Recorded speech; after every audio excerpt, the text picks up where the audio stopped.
Estuve yo un rato con él, me dijo que Antonio muy bien.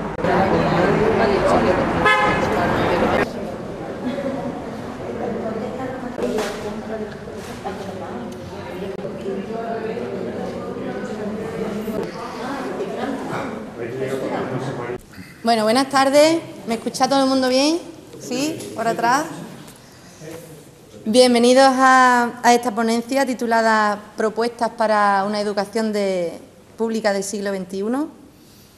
Para empezar, me gustaría romper el hielo con un titular que es muy significativo. El abandono educativo temprano en España ronda el 20%. Son cifras duras de escuchar que nos dan un índice de que algo no estamos haciendo de todo bien. Me gustaría que hiciéramos un ejercicio de memoria y que nos transportáramos un poquito a lo que era el sistema educativo hace 20 o 30 años. Todo el mundo recordará aquellas aulas, su colegio, su instituto, algunos menos años, ¿no? Otros más. Y también que hiciéramos un poquito de memoria recordando lo que era la sociedad de aquella época también. Si hacemos una comparativa con el sistema educativo actual y la sociedad actual, nos daremos cuenta de que la sociedad ha cambiado mucho, la sociedad ha evolucionado bastante, pero el sistema educativo parece ser que prácticamente sigue igual. Por lo que la realidad educativa es bastante mejorable. Desde Mesa de Convergencia nos decidimos a organizar esta ponencia precisamente para eso, para empezar un punto y seguido en el estudio de la educación en nuestro municipio y en nuestra comarca. Creemos firmemente en la escuela pública, eso ya lo hemos dicho por activa y por pasiva, ya que es la única garantía de educación en igualdad y en valores democráticos.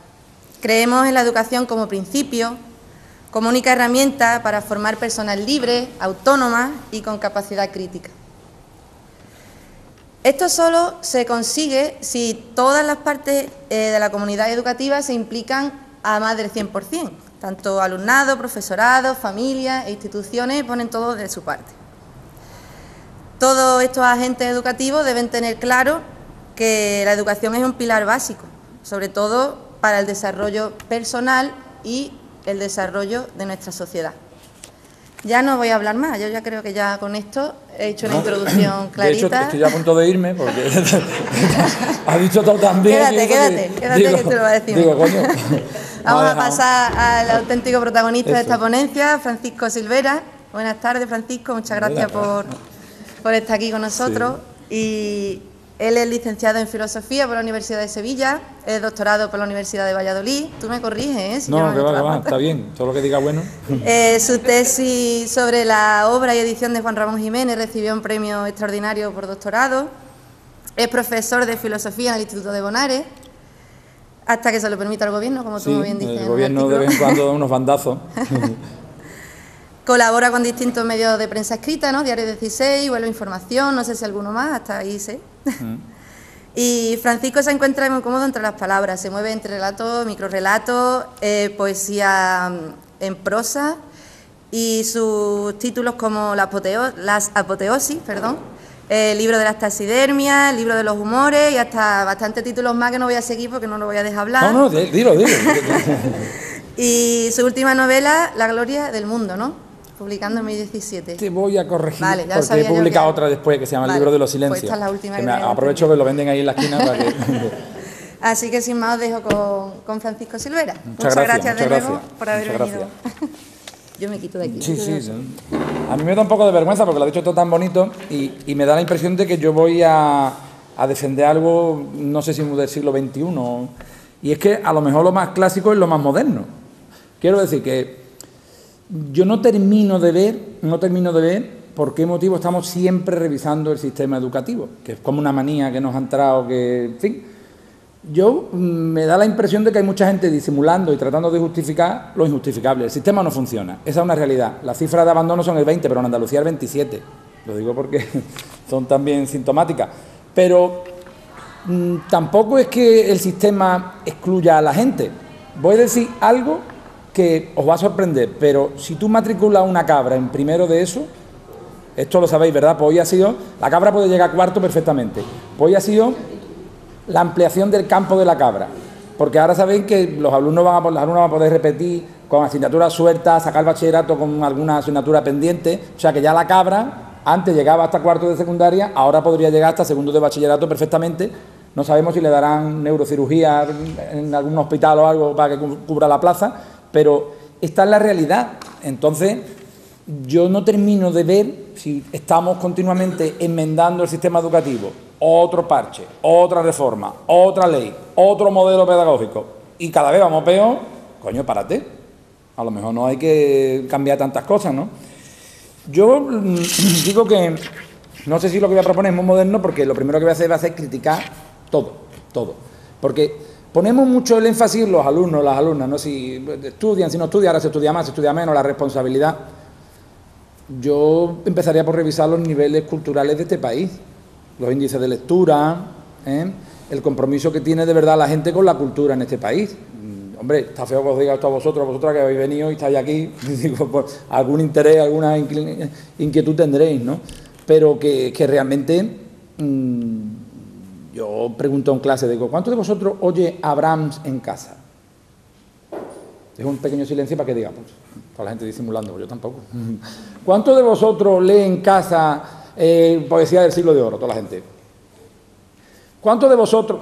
Nadie tiene, o casi nadie tiene ambiente cultural en casa. Entonces, esa es la realidad de la que parten los chiquillos y las chiquillas. Es decir, es que el sistema educativo refleja lo que ocurre en la sociedad. No incidamos en los alumnos, en los chavales, que son iguales, que siempre son los mismos, sí, son iguales que nosotros, están igual de perdidos.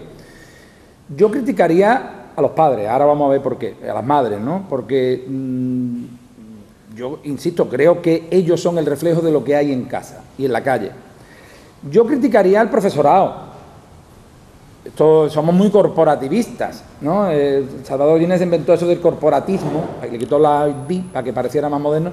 Yo lo dirigiría como siempre, corporativismo. Somos corporativistas, porque realmente el oficio de profesor puede ser una tortura psicológica o el más cómodo del mundo. O sea, yo conozco gente que se sacó la oposición hace 30 años y desde entonces no ha cogido un apunte. Entonces, claro, están explicando a lo mejor todavía el sistema de Copérnico, porque no se han enterado de otra cosa desde el siglo XVII para acá, ¿no? Entonces, el profesorado también, es que hay un problema grave, y además hay causas, vamos a verla también ahora. Y desde luego, lo que hay que criticar es a la administración, que yo cada vez pienso menos en gente maquiavélica que está pensando voy a destruir el país y para eso voy a destruir el sistema educativo. Yo creo que no hay nadie pensando eso. Yo lo que creo que hay un montón de gente que no tiene ni puta idea de nada, que está en cargo de responsabilidad muy graves y que cuando le ofrecen una idea ingeniosa dice, coño, me ha salvado la semana. Y entonces mete 200.000 euros en eso y a partir de ahí que ruede. De esa forma, pues cuando alguien quiere pasar la historia, lo que hace es una nueva ley general de educación, y resulta que se rodea de asesores y asesoras que probablemente no han pisado un aula en su vida. Yo lo que sé es que yo llevo 24 años dando clases y a mí jamás nadie me ha preguntado qué hago yo en mi clase. Yo podría estar perfectamente tocándome los cataplines en clase, pero literalmente, y a nadie le importaría. Solo hay una clave. Si tú no tienes mucho suspenso y por tanto protestas, y si tú no tienes agresiones en clase, problemas de roturas de cristales y ese tipo de historias, o niños que salen corriendo por el pasillo y vuelven a entrar, si a ti no te pasa eso, a nadie le importa lo que tú hagas en clase. Con lo cual, ¿realmente tenemos un termómetro para medir qué es lo que ocurre en la educación española? Pues yo no lo creo, sinceramente. Y tenemos que ser críticos con eso, el propio profesorado, Yo creo que hay otro detalle que se nos está olvidando, que la educación tiene una función esencial en el sistema, o sea, la educación es la base del sistema. Si la educación no funciona, el sistema se descompone. Antes se hablaba, ¿no?, cuando íbamos a las clases del curso de actitud pedagógica que nos daban hace 20 y tantos años, se hablaba de la educación como ascensor social.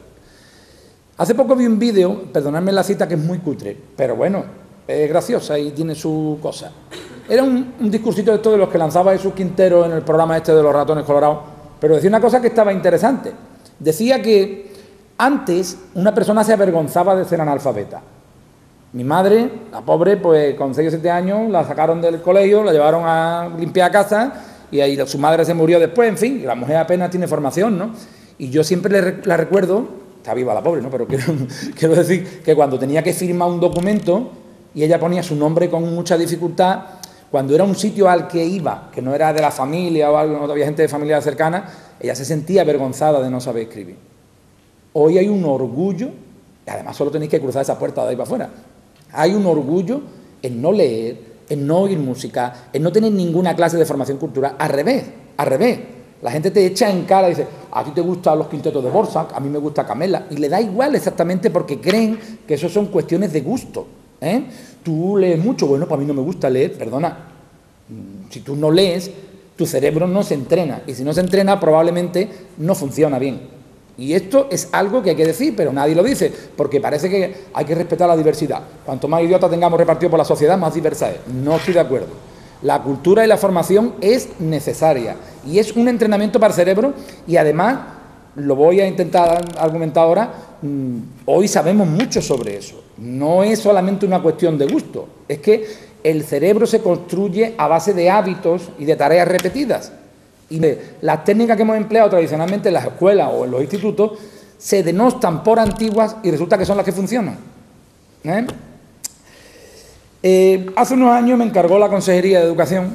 Yo no sé por qué, siempre he estado metido en fregado con las consejerías y eso, yo no me acabo de meterme con todo el mundo, al final me echan siempre, pero me encargan cosas, ¿no?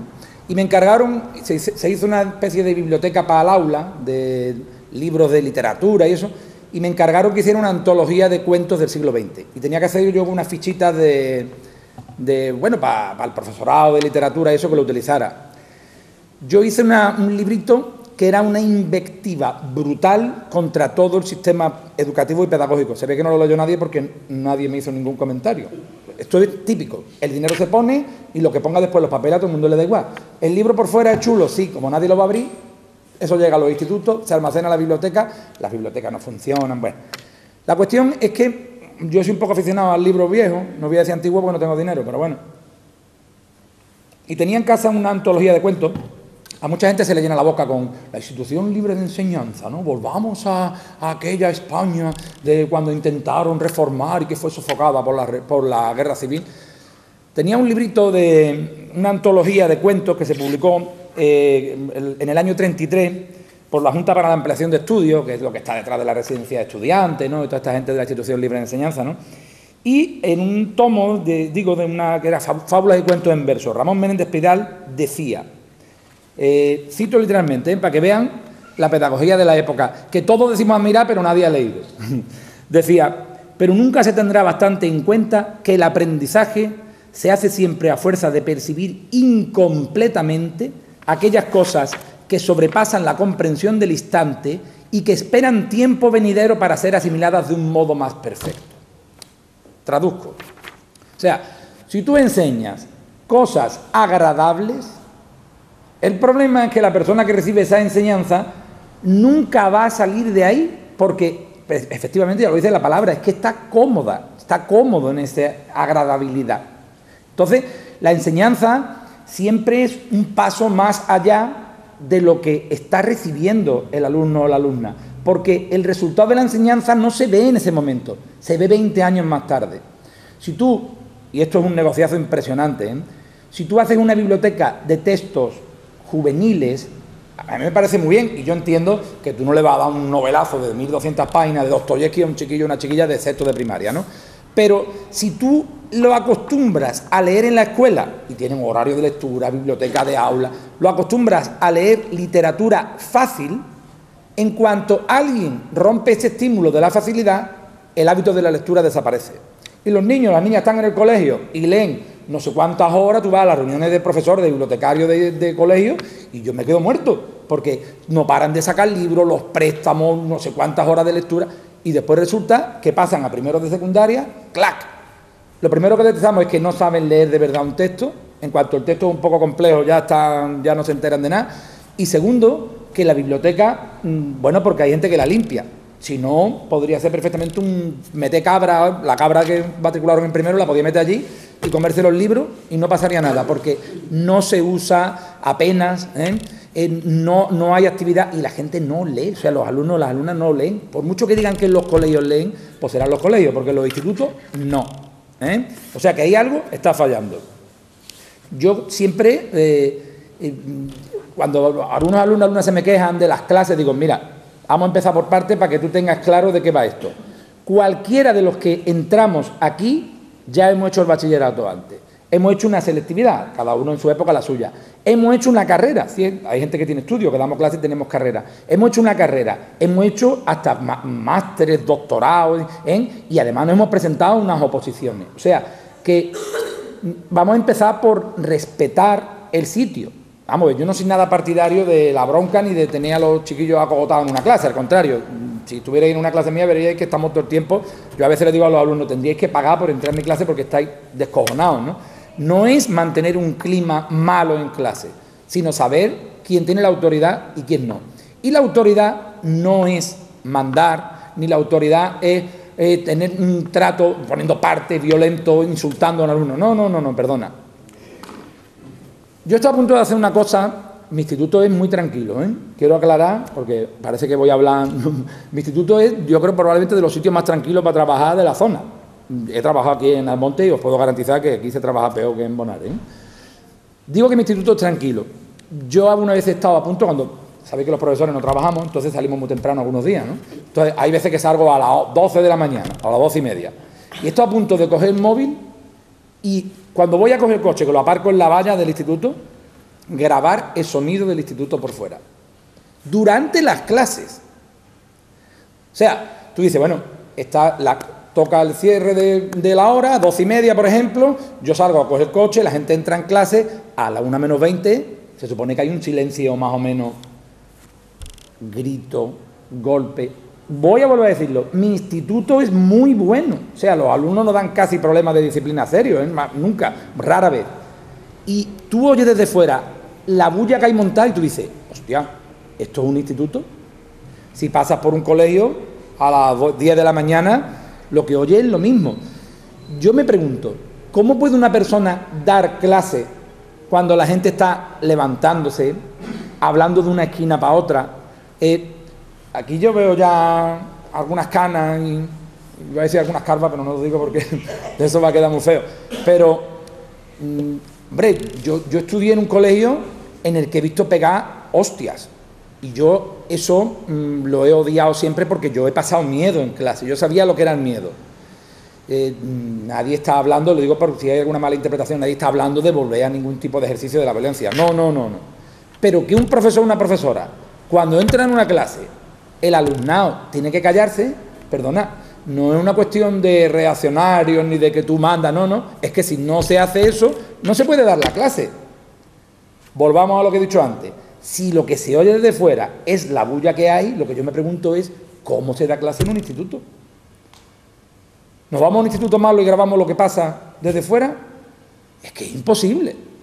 Claro, tú después hablas con los chavales y ¿qué te dicen? Pues que hay muchas clases en las que realmente quien quiere atender no puede, porque hay, y no es culpa de ellos, si hay 25 personas en la clase, 15 son analfabetos funcionales.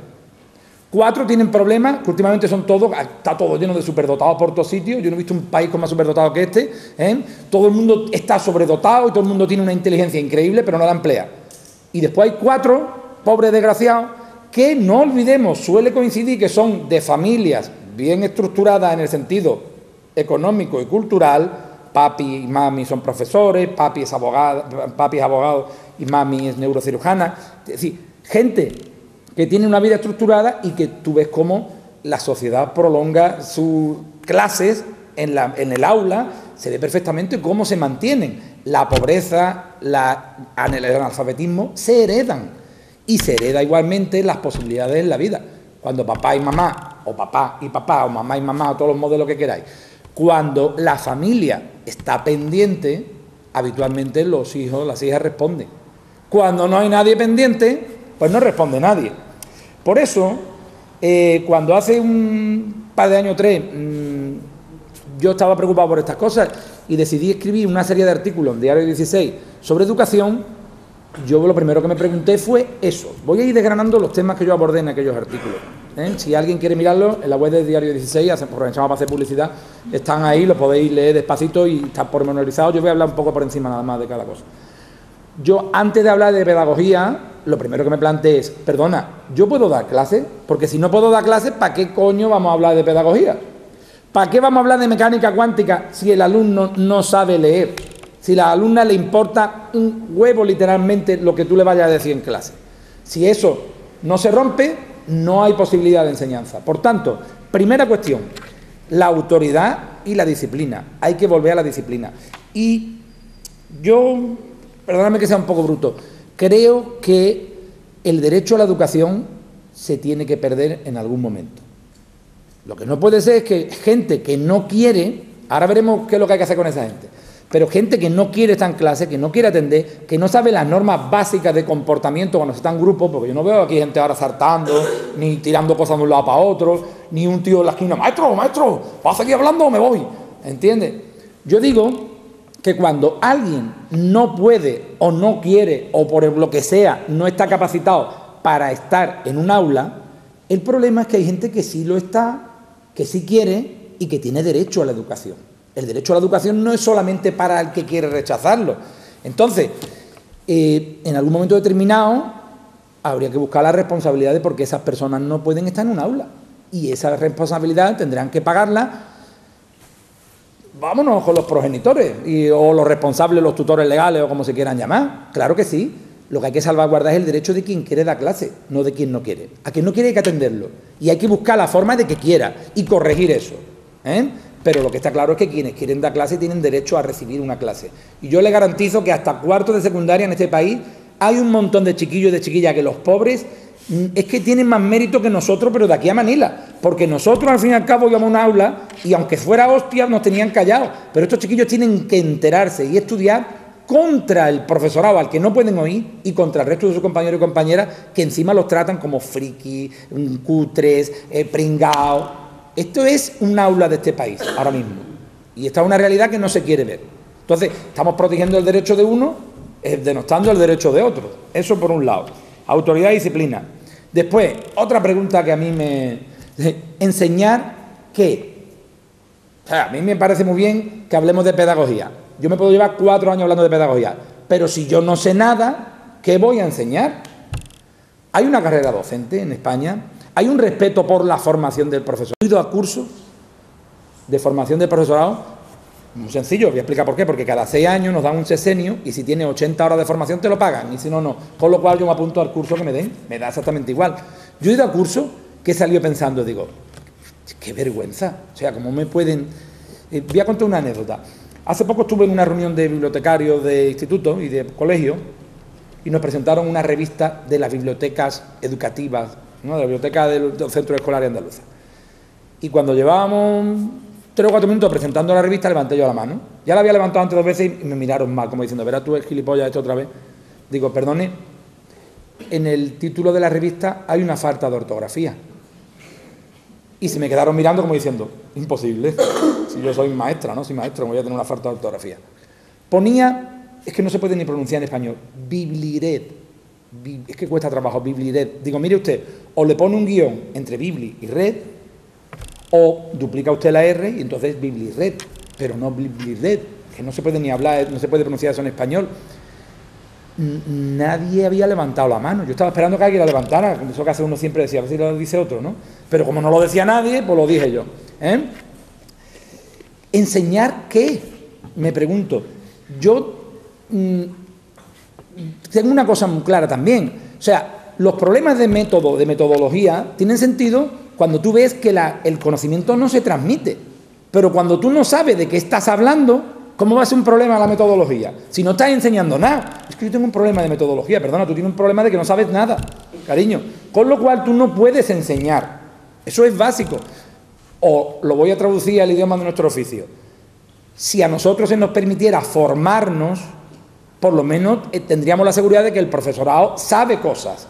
Como diría Mariano Rajoy, sabe cosas. Bueno, pues ahora que la sabe, vamos a preguntarnos cómo las enseñamos. Pero no empieces por el final, porque nos pasamos la vida preguntándonos cómo enseñar, pero nadie habla de qué. ¿Qué formación tiene un profesor? El profesorado, hablando de Andalucía, que estamos más cerca, ¿no? Ninguna. Duro, puro y duro. Los cursos de actitud pedagógica, o ahora el máster el sacadero de dinero del máster para poder dar clases, no sirve para nada. No enseñan nada. Sí es verdad que te dan unas nociones de psicología evolutiva o unas orientaciones... Bueno, curiosamente no se estudia neurociencia, que es lo que estaba diciendo antes. Vamos a ver, hay que saber cómo funciona el cerebro. Y el cerebro automatiza los movimientos uniendo las neuronas, construyendo redes neuronales. Si tú quieres hacer algo, tienes que repetirlo. No sé si alguno de ustedes toca un instrumento, pero tú lo que no puedes coger una guitarra y decir, voy a aprender. Pues mira, mira, fíjate, perdona, esos son 4 años para empezar a mover los dedos. Y lamentablemente ese esfuerzo es necesario. Y para crear las redes neuronales uno tiene que repetir cosas, tiene que coger hábitos. A una persona solo le gusta leer cuando empieza a tener un hábito de lectura. Es como un círculo vicioso en el que uno entra, ¿no? Si tú no lees nunca, no te gusta leer. Claro, no es que tú seas tonto porque no te gusta leer, es que a tu cerebro le repele hacer algo que no hace habitualmente. O sea, si tú quieres que la gente lea, tienes que obligarle a leer. Y si quieres que la gente lea cosas complejas, tienes que obligarle a leer cosas complejas. Porque si no, lo que estás haciendo es hacer un cerebro endeble, mal formado, y que tarde o temprano va a colapsar y te va a decir, mira, que yo esto no lo entiendo. Entonces, ¿qué sabe el profesorado? Yo solo tengo una cosa clara. Si un profesor o una profesora de física cada año tiene un curso de actualización académica, o sea, que sepa por dónde va la física actual, no vaya a ser que esté explicando todavía lo de los años 60. Si tiene un curso de actualización académica, si se le fomenta que investigue, que trabaje, que publique. Yo el lunes voy a dar una conferencia a la Universidad de Valladolid sobre Juan Ramón Jiménez. He tenido que pedirme un día sin sueldo, y no solo eso, sino que además, recuerdo que cuando fui a leer la tesis doctoral y pedí permiso para ir a leer la tesis doctoral, me dijeron literalmente desde inspección que será un asunto particular mío, que yo no podía pedir permiso para eso remunerado. Ese es el nivel de formación del profesorado andaluz. Otra anécdota, como tengo un montón, las cuento. Yo he sido asesor de música de la Junta de Andalucía en la Consejería de Cultura y asesor literario de la Diputación de Huelva. Bueno, pues resulta que yo he sido convocado cuando Cultura y Educación estaban unidas. El consejero me convocaba para una reunión de asesoría de cultura, de música, y el mismo consejero me negaba el permiso porque decía que dónde iba yo, que eso de la cultura, ¿qué? Que yo soy profesor, yo tengo que estar en clase con los niños. ¿Eso no es vergonzante? Otra anécdota, yo estoy en el Centro Andaluz de las Letras, escribo esas cosas, entonces me llaman para dar charlas a los institutos. Resulta que yo, que soy profesor, o sea, que lo que más claro hago, dice, mira, tenemos un profesor, publica, está en el Centro Andaluz de las Letras, coño, muévelo, dale vuelta por ahí y gratifícalo, ¿no? Bueno, pues yo mira, estoy dispuesto hasta que no te gratifiquen, bueno, es parte de tu oficio, pero muévelo, aprovecha ese prurito que tiene el tío de formación o la tía de formación, ¿no? Resulta que yo no puedo ir a dar charlas a los institutos. El instituto me llama y yo tengo que engañar a la administración para ir a dar una charla a un instituto. Esto es lo que pasa literalmente. Yo no sé si hay algún inspector, alguna política, un político por aquí. Después le vamos a dar caña a los inspectores. Por tanto, ¿qué me estás hablando? ¿Qué formación tiene el profesorado? ¿Qué carrera profesional tiene? ¿Un profesor, una profesora gana más o tiene más acceso a un concurso de traslado o a tener, os recuerdo lo de las cátedras, se quitó porque era clasista, decían, lo de las cátedras de instituto. ¿Tiene acceso a una carrera profesional si estudia y se forma? Tú lo que sabes, que si tú no hablas, tú no protestas, tú no haces nada, tú coges tu sesenio con los cursos de, iba a decir de mierda, no lo digo porque está muy feo, con los cursos que te dan, y tú ganas cada 6 años un poco más de dinero sin haberte formado realmente. Todos nosotros, nosotras, somos profesores y profesoras y somos una gente que nos formamos una barbaridad. Pero podría darse el caso de alguien que no hiciera la O con un canuto, me refiero de pintar, ¿no? Que no supiera hacer la O con un canuto y estuviera dando clases de hace 20 años. ¿Nos hemos encontrado alguna vez un profesor de literatura o una profesora que no lea? Pues yo sí me los he encontrado, O profesores de matemáticas que jamás han explicado el porqué de algo, de un teorema en clase, porque no les interesa, por ejemplo, la historia de las matemáticas. Bueno, yo no quiero hacer aquí una acusación de a mis compañeros y mis compañeras, porque en general son todos profesionales que intentan cumplir, que demasiado muchas veces aguantan, O sea que en ese sentido no es una acusación, pero la administración yo creo que tiene la responsabilidad de fomentar que la gente se forme y tenga una carrera profesional y sepa. Estaba mirando antes y digo, verás tú cómo vamos a salir de aquí hoy. Digo, a ver si va a venir la Guardia Civil. Vamos a ver.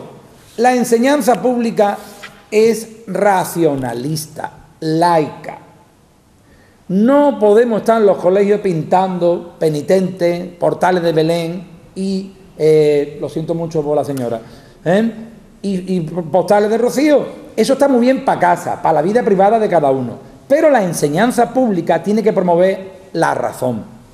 Esta es una cosa también básica antes de empezar la clase, porque es que si no, tenemos a una alumna, a un alumno, que en una hora le están exigiendo que sepa física y explique el universo desde el punto de vista de la materia y el bosón de Higgs, y en la hora siguiente le están diciendo todo lo contrario. Entonces, ese chaval, esa chavala, ¿qué está aprendiendo? Pues, sencillamente a disimular. Cuando le piden una cosa, dice una, y cuando le piden otra, dice otra. ¿Se habla en clase de sexo? No. A mí que me dejen de tontería. Educación sexual no lleva una polla de goma y ponerle un condón. Eso no es. Si yo cogiera la polla, me metiera en la boca y diría, maestro, ¿lo hago bien? A lo mejor puede que algún alumno o alguna alumna aprendiera algo. Pero eso se puede hacer en una clase. Si hay alguien dando clases sobre estos temas, le invito a que lo haga. Ha cambiado mucho España. Yo recuerdo hace 30 años que una profesora del Alto Conquero se le ocurrió pedir una muestra de semen para mirar al microscopio los espermatozoides. Ya ves tú. Vamos, si hubiera traído una muestra, cada alumno que se la cascó el día antes, habría hecho falta bidones para meter semen, porque os recuerdo que a esa edad los chiquillos y las chiquillas pues hacen cosas en el cuarto de baño. Se montó un escándalo que salió en el telediario y todo el asunto. Yo pregunto, si yo mañana dijera en clase, ¿podéis traerme un poco de flujo vaginal y unos espermatozoides para mirarlo al microscopio? ¿Habría cambiado este país o sería el mismo escándalo? Entonces, ¿de qué estamos hablando? ¿Se habla de droga en clase? Vamos a ver, pero si la mitad de los padres tienen en su casa marihuana sembrada para fumársela y los niños, algunos de ellos, no saben lo que es el tabaco porque siempre han fumado todo aliñado, ¿se puede hablar de esas cosas en clase? No. No. ¿Se puede hablar de religión en clase? No. Yo lo hago continuamente y tengo... En los últimos 4 años ha habido como un cambio de tendencia. Siempre, hace poco me encontré con un alumno, otra anécdota, un alumno que le di clase hace 20 años en Adorno, y me dice, anda que el cura no hablaba nada de ti en Tarsi, hace 20 años. Pero entonces era el cura el que hablaba. Nadie se atrevía a levantar la mano en clase y decir, oiga, mire usted, yo ahora estoy dando clase y hablo de antropología y hablo de, yo qué sé, de la antropofagia y la comunión, o hablo del simbolismo del fin, del me callo para no meter la pata. Y resulta que tengo alumnos y alumnas que están todo el tiempo refuncionando como diciendo, verá tú este, verá tú este, verá tú este. No hablan, pero ese cambio de actitud se está produciendo. O sea, no se puede hablar de religión en clase, porque como hemos dicho, no, esto forma parte de la vida privada, todo el mundo tiene derecho a expresar su opinión. Perdona, usted tiene derecho a pensar lo que le dé la gana, sin ninguna duda. Pero si su opinión es pública y es criticable, pues, perdona, la historia de la Iglesia es la historia de la infamia y del crimen. Le podemos dar toda la vuelta que queramos. Yo no sé si el Espíritu Santo será muy santo, pero desde luego los que han gobernado la Iglesia en el planeta Tierra no eran precisamente santos. ¿Se puede hablar de eso en clase? No. Porque enseguida tendría padres dando por culo, padres que vendrían a decir que usted cómo se va a meter en la vida. Yo tengo derecho a que mi hijo reciba una educación religiosa. Perdona, désela usted en casa. Hay que sacar la espiritualidad y el espiritualismo de los institutos. No porque no sea necesario en la cultura. Yo me guardo mi opinión, cada uno que haga lo que quiera. Pero en una clase. Porque, entre otras cosas, precisamente por la diversidad. Porque hay mucha gente y hay quien necesita eso y hay quien no. ¿Por qué siempre? Yo siempre la cuestión de la optatividad en la religión. Perdona, si yo no he pedido bocadillo, ¿por qué me tengo que comer uno de mortadela? Diréis, ¿qué coño está diciendo este hombre? Vamos a ver, muy sencillo. Yo no tengo religión.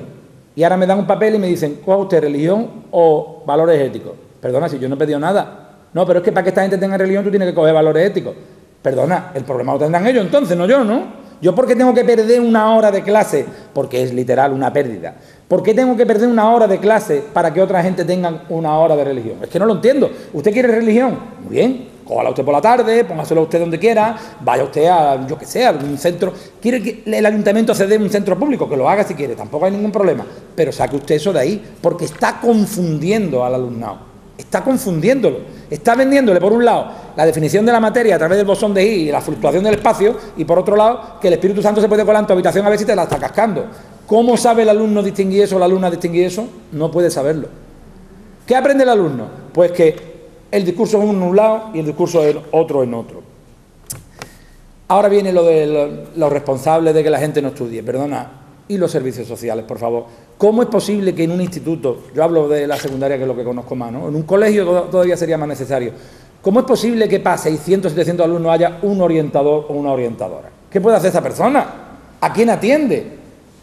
¿Cómo es posible que no haya un equipo de gente dedicado a eso y además un equipo de servicios sociales detectando los problemas? Porque mi instituto es tranquilo, pero los 4 metepatas del instituto son siempre los mismos. Y todos nosotros sabemos qué es lo que ocurre detrás de esa metedura de pata. Lo que pasa en su familia, las historias personales, las conocemos perfectamente. La pregunta es, ¿por qué no intervienen los ayuntamientos? Muy sencillo, porque si los ayuntamientos, al ritmo que vamos, intervinieran en los colegios, en los institutos, el 60% del alumnado sería retirado de la potestad de sus padres y sus madres. He dicho el 60%, me queda corto. Están abandonados, literalmente.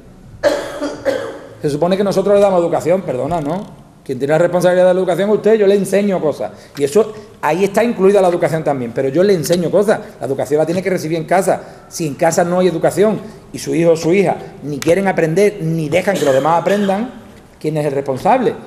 Es que yo no puedo saberlo porque soy analfabeto. Muy bien, para eso están los servicios sociales. ¿Dónde están? En ningún sitio.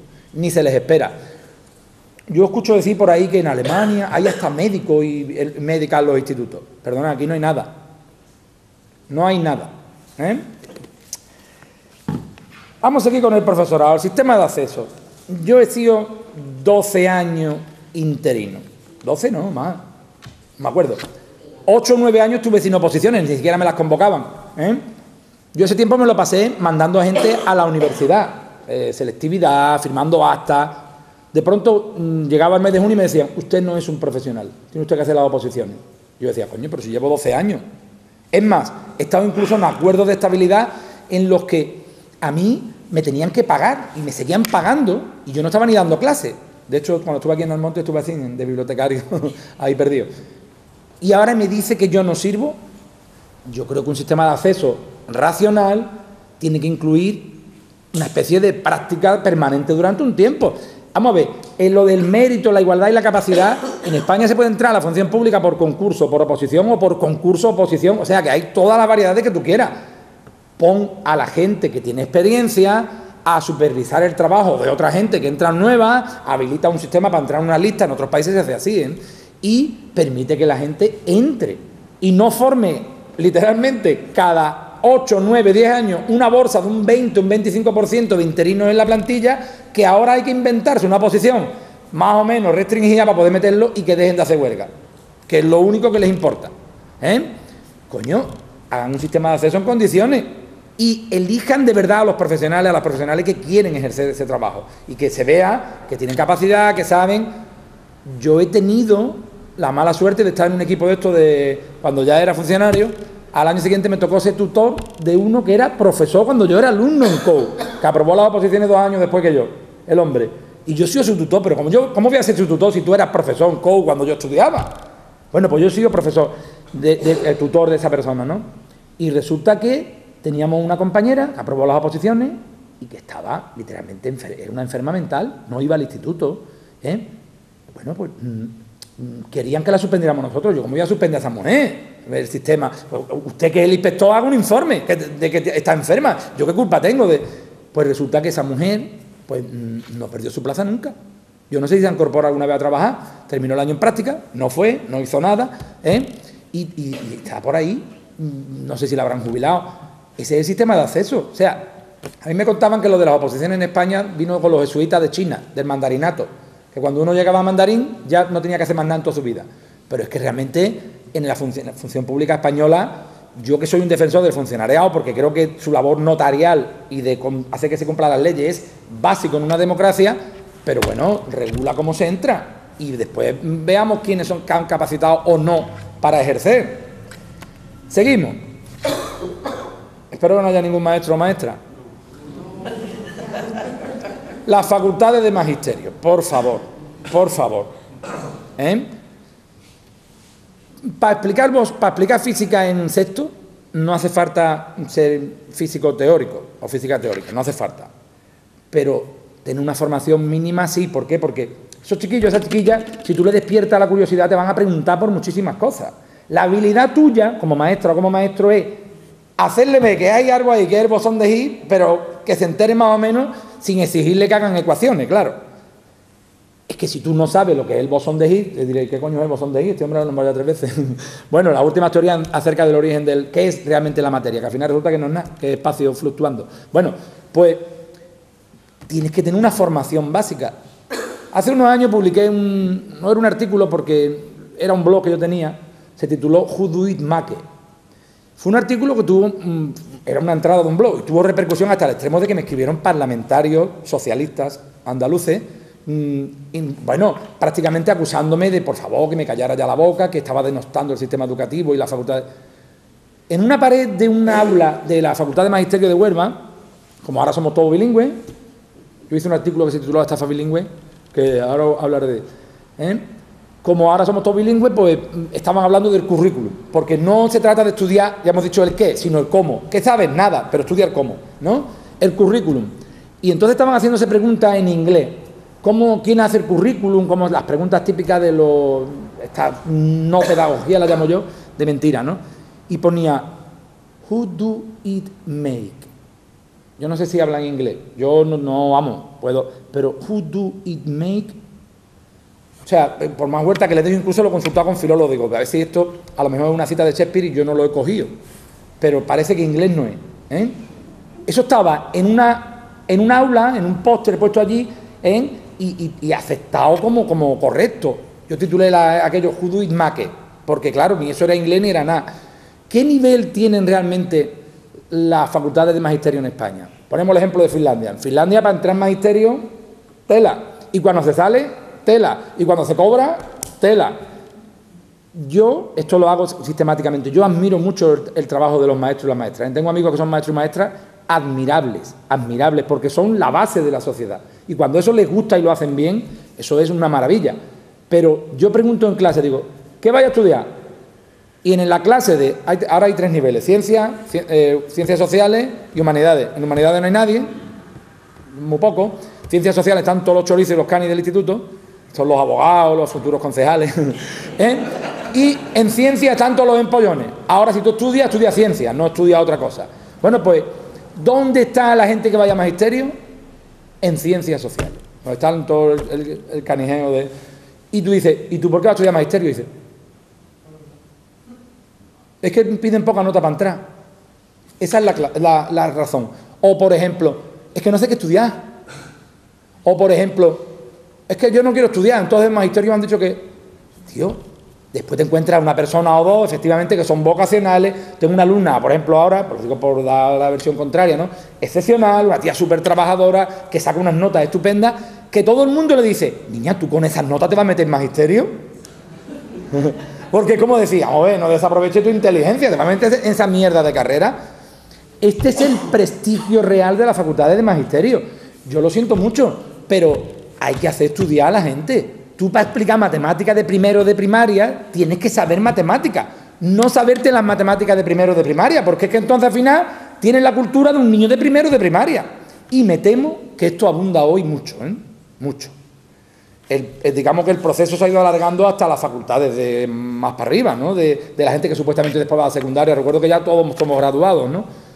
Pero es que el nivel es bajísimo, bajísimo, el nivel cultural. Yo no digo que no sepan pedagogía. Lo que vuelvo a preguntarme, ¿para qué? Innovación.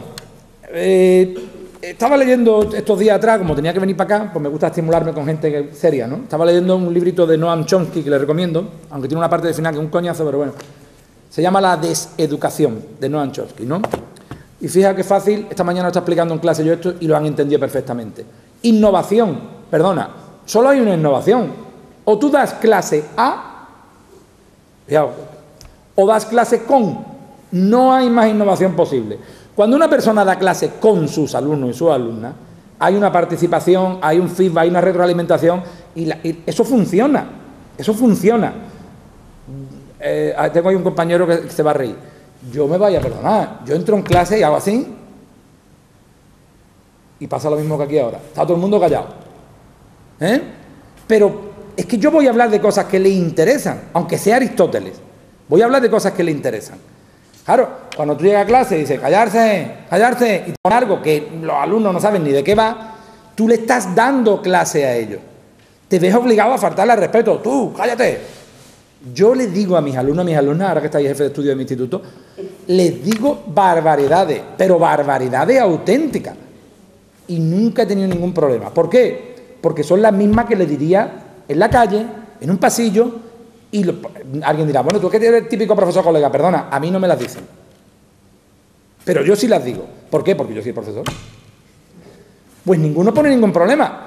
Temo que en los próximos años me voy a encontrar con problemas. ¿Por qué? Pues porque como el nivel cultural baja, hay mucha gente que no sabe interpretar ya el mensaje. Pues tú no puedes dar clase con ellos, porque ellos vienen y te están esperando que tú le largues el rollo y no les importa nada. Con lo cual, si tú le haces una broma o no la entienden, dicen, tú dedícate a la clase que yo no te estoy escuchando. Esta es la realidad. Por tanto, innovación educativa, bueno, me vaya a perdonar, como lo de las nuevas tecnologías. Una pizarra digital vale un huevo de dinero. Un huevo de dinero. ¿Y para qué sirve? Hombre, a mí me ha ahorrado llevar el casete a clase. Es verdad, porque yo pongo música en clase y antes iba cargado y ahora pues le doy al botón cuando funciona, pues a veces que no, le doy al botón y aquello lo pone, pongo internet y pongo lo que me da la gana. Maravilloso. Ahora, 6 o 7.000 euros, por eso parece un poco exagerado. Teniendo en cuenta además que cada 3 o 4 años se quedan obsoletas, se estropean y hay que cambiarlas, podemos entrar en una dinámica que yo no entiendo muy bien por qué hemos gastado ese dinero. Y dos cosas interesantes sobre las nuevas tecnologías. Una, que ya es muy antiguo lo de la galaxia Gutenberg de Marshall McLuhan. El medio es el mensaje. A algún ingenioso o ingeniosa se le ocurrió, pongamos los ordenadores en los institutos. El día que hiciste eso, te cargaste la enseñanza.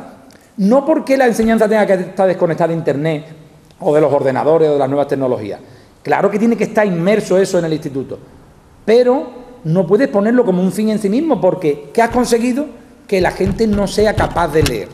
Porque cuando tú abres una página web, nos pasa a todos ya, Tú estás viendo una página de Internet y encuentras una palabra que no sabes y haces el diccionario. O te va al link, o dice, Pedro I el Cruel mató de un bocado un ciervo. Y tú dices, ¿mató de un bocado un ciervo? Hostia, lo voy a mirar. Y entonces pone, Pedro I el Cruel, ciervo, bocado, y lo buscas. Cuando te das cuenta llevas 40 minutos y no has pasado de las 2 primeras líneas. Claro, tú dices, no, pero cuidado porque a través de la informática tenemos acceso a la cultura mundial, un mojón. Lo que tenemos acceso es al entretenimiento. O sea, he dejado de leer para estar buscando datos anecdóticos, que es más triste todavía. Ni siquiera sabemos si son fidedignos, cuáles son las fuentes. Pero si son las fuentes escritas, cuando vamos a buscarlas nos enteramos que Colón no sabe ni dónde llegó, ni dónde estuvo, ni sabemos si salió de Huelva. No sé si saben, que los catalanes dicen que salió de Pals, en Girona. O sea, si te vas a la fuente y descubres que el 99% de la historia que estudiamos es mentira, yendo a la fuente, yéndote a la Wikipedia, ¿qué coño va a saber ese chiquillo, esa chiquilla? Las nuevas tecnologías no son una innovación, son un cambio de mentalidad, son un cambio de mensaje y como tal debieron tratarse con cuidadito. Mire usted, os recuerdo que han regalado ordenadores a los alumnos y las alumnas. ¿Cuánto costó eso? A mi hija le dieron uno. Ahí lo tiene tirado, porque además era muy malo. ¿Cuánto nos hemos gastado en eso?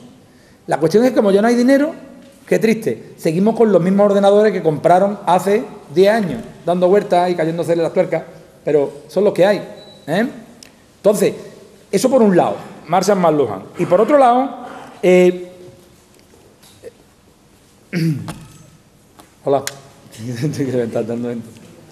sentaron, no por el sin problema. Bueno, decía que por otro lado, para que vean que lo de las nuevas tecnologías es mentira, hay un medio que está revolucionando nuestra relación con las nuevas tecnologías y se llama teléfono móvil. ¿Qué es lo primero que prohíben todos los institutos? El teléfono móvil. Y esto tiene mucho que ver con nuestra cultura represiva. ¿Por qué? Pues porque nos atribuimos el papel de decir, si el niño, la niña utiliza el móvil, podría delinquir. Lo prohíbo. Perdona. Si el niño o la niña delinque con el móvil, debería pagarlo él y sus padres y sus madres. ¿Cuál es el problema? Que como no quiero hacer pagar a nadie nada, como no quiero enfrentarme con la ciudadanía porque después no me vota, y como además es mucho más cómodo reprimir que enseñar responsabilidad, prohíbo el móvil en clase. El móvil evitaría las mochilas, el móvil evitaría comprar libros, el móvil te haría poder tener una base de datos de verdad de acceso directo continuamente, solo que habría que regular su uso. ¿Se usa el móvil? No. ¿Por qué? Porque para eso hemos comprado los ordenadores y las pizarras digitales. Por tanto, otra tontería más. Los horarios,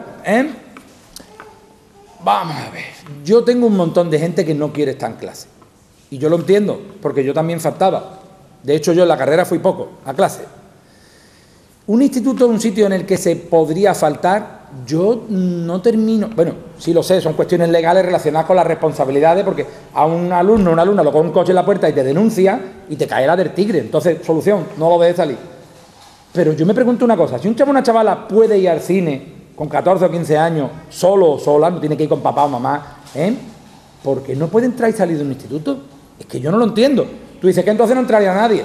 Coño, pues entonces ataja el problema. Es que ahí está el problema, en que no entraría nadie. No en que tú los tengas encerrados.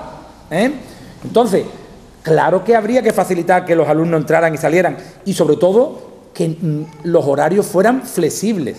Se habla de la autonomía de los centros. Esto está de moda, ¿no? Los centros tienen una autonomía. Mentira todo. Mentira todo. Autonomía de los centros, que los centros pudieran controlar su currículum, distribuir sus horarios, tener los medios, pasta se llama esto, para comprar lo que les hace falta para dar las clases que les interesan. Supongo que aquí siempre ha tenido mucha fama el módulo este de cocina, pues supongo que le hará falta para comprar las cosas, ¿no? Le hará falta dinero, ¿no? Ahora dice, haga usted cocina, pero yo no le voy a dar nada, pues entonces no puedo poner esa asignatura, O sea, la autonomía real sería que el centro pudiera organizar su currículum, eso sí, con unas directrices, pues no va a dar lo que te dé la gana, pero por lo menos una directriz es que cada centro tuviera su singularidad, que el profesorado de verdad se reuniera, construyera ese currículum. Perdona, todo eso es mentira. Os recuerdo que en Andalucía tenemos una asignatura optativa obligatoria, que tú dices, vamos a ver, o es optativa o es obligatoria, pero no las dos cosas a la vez, sí la doy yo. Historia de la filosofía. ¿Por qué? Porque la quitó el PP de segundo de bachillerato. Y tú dirás, hombre, el PSOE por lo menos la puso. Mentira, ya ellos la habían quitado antes. Lo que pasa es que como electoralmente le venía bien y contra el PP, la han puesto. Pero lo más triste es que han puesto 2 horas a la semana con el mismo temario, con lo cual yo estoy todavía con los presocráticos. Estamos en diciembre. Pues esa es la autonomía real que tenemos los centros, o sea, ninguna. Ir apuntando para después darme caña, que yo no voy a dar por todos lados. He aquí, queridos inspectores e inspectoras, ¿dónde está la inspección? Yo es que no los conozco, sinceramente. 24 años. Me entró una inspectora cuando aprobé las oposiciones, diría, este hombre después de 14 años sabrá dar clase. Voy a ver si sabe dar clase. Coño, si llevo 14 años, ahora va a entrar. ¿Qué va a hacer? ¿Echarme ahora después de 14 años dando clase? Y entró. Tuve un problemilla con ella, pero vamos, fue de otro tipo. La cuestión es que realmente la inspección interviene. Yo lo que no entiendo es si el sistema no funciona, los inspectores, en vez de ir a los institutos a fiscalizar trabajo del profesorado, ¿por qué no mira para arriba los despachos de los que hacen las leyes y protestan? O sea, ¿ha ocurrido una rebelión de inspectores en España? ¿Inspectora? No. Por tanto, todo lo que tú me digas, perdonadme si hay algún inspector o inspectora, yo me digo que sí a todo porque soy un tío disciplinado y quiero seguir ganando dinero. Pero por dentro estoy pensando, venga ya, tú mismo te crees lo que me estás diciendo. O sea, nosotros hemos tenido una inspección ahora en el instituto. Durante una semana, voy a decir una cosa sensible y emocional. No se han tomado ni un café con nosotros. Tía, podía haber entrado a la sala de profesores, que ponemos allí una caja de mantecado prácticamente diaria, y coger un polvorón. Oye, pues aquí comí polvorones, ¿no? Pues sí, las cosas buenas del instituto. No han entrado. Han tomado café con nosotros, aunque fuera por interés. Yo soy el guardia civil, estoy averiguando un asesinato, y yo me voy contigo a tomar café. Digo, oye, ¿a ti qué te parece? Y te pregunto, perdona, no les interesa lo que hacemos. Hacen su trabajo, que es muy digno, yo no digo que no, que es ver si se cumple la normativa a través del terror. Tú dices en un instituto, está ahí el inspector, y hace todo el mundo, uy, hostia.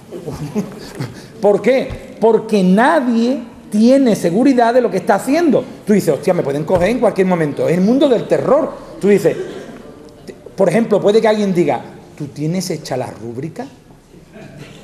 Los que seáis del gremio diréis, rúbrica, tío. Yo no he conseguido enterarme todavía de lo que es. Mira que lo he visto, digo, hostia, pues a lo mejor es que no me entero, tío. Bueno, pues hay gente que se pasa el día haciendo las rúbricas. Ahora mismo me acaba de vibrar móvil y estoy seguro que hay un mensaje del Seneca pidiéndome información sobre un alumno.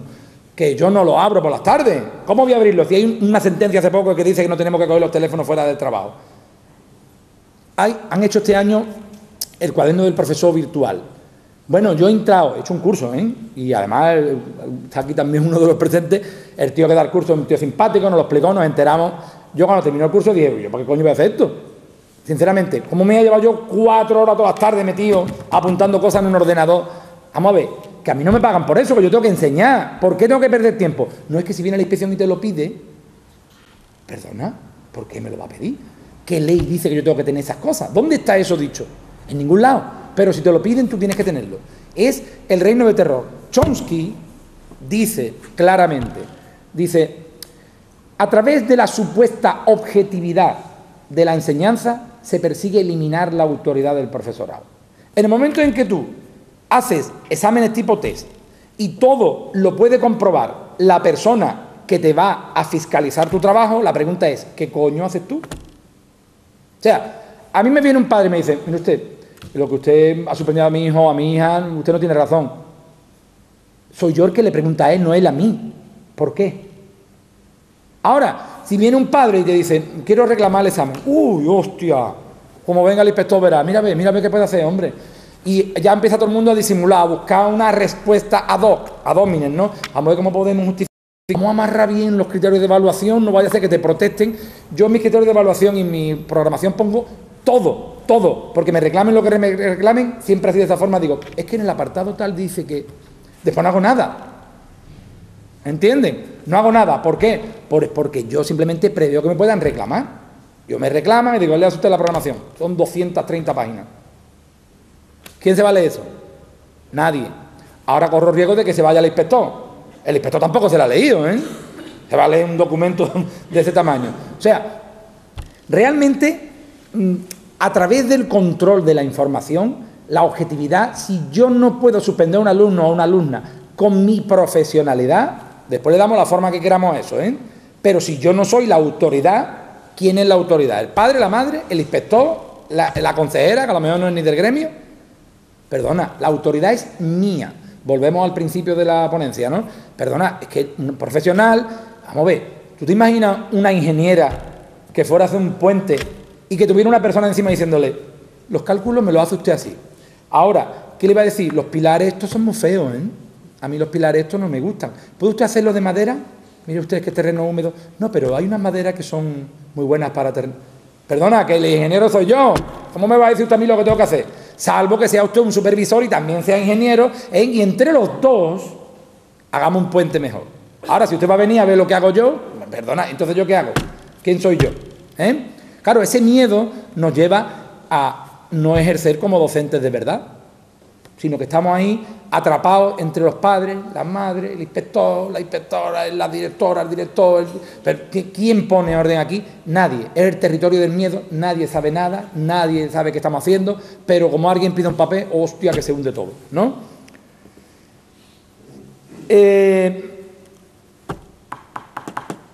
Voy a empezar a saltarme cosas porque como veo que la hora se acerca y imagino que tendrán ganas de hablar, o espero,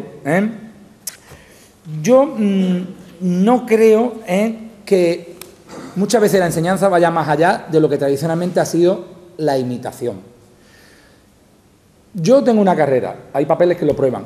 Tengo un doctorado, incluso he hecho una tesis, la ha dicho antes la mujer que me ha presentado, ¿no?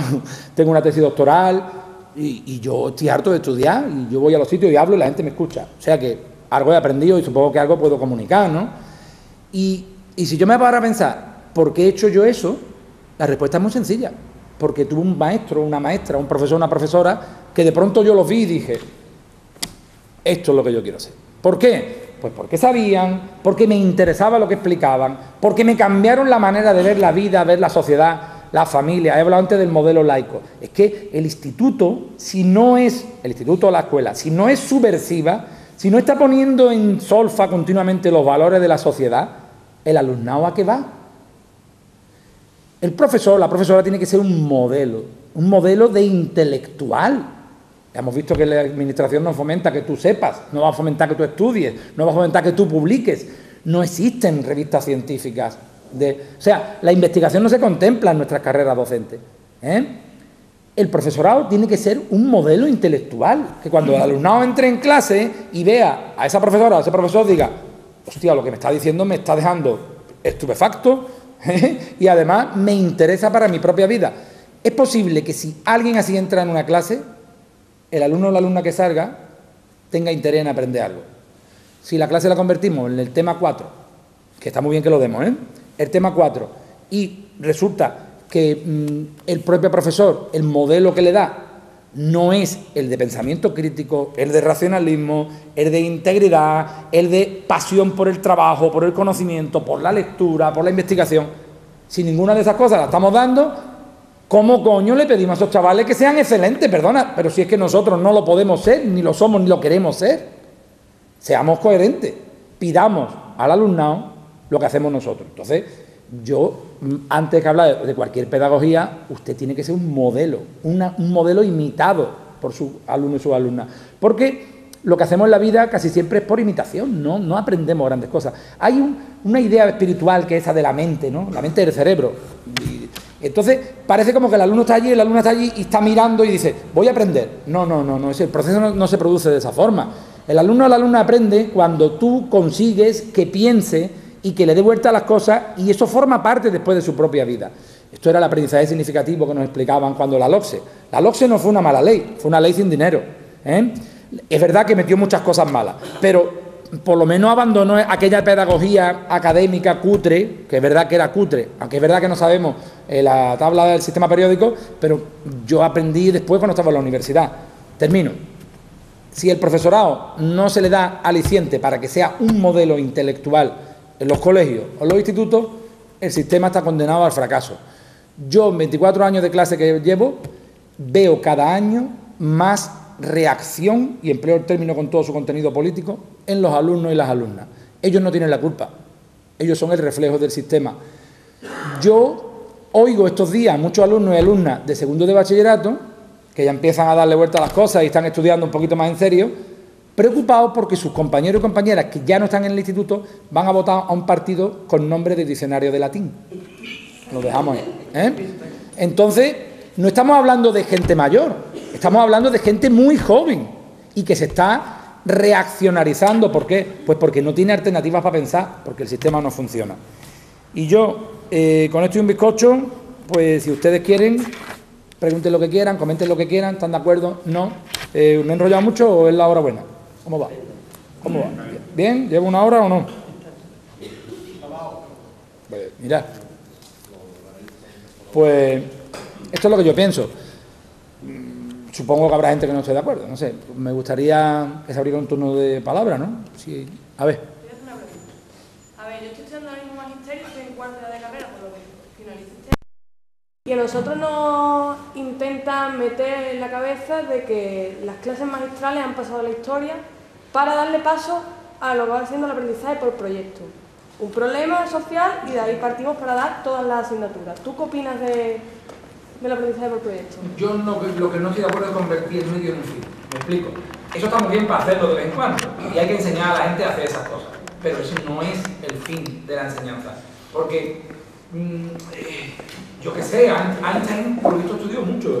Y aparte de que era listo, él nota, pero vamos, que le costó lo suyo. Incluso disgusto y enfrentamiento con otros físicos de la época. ¿Qué pasa? Que el alumnado ahora sale de bachillerato y ya ha sobrepasado a Einstein, ya sabe. Perdona, no va por ahí, ¿eh? Yo creo que hay otras cosas que. Eso está bien, pero hay otras muchas cosas que hacer en un instituto, en una escuela, ¿eh?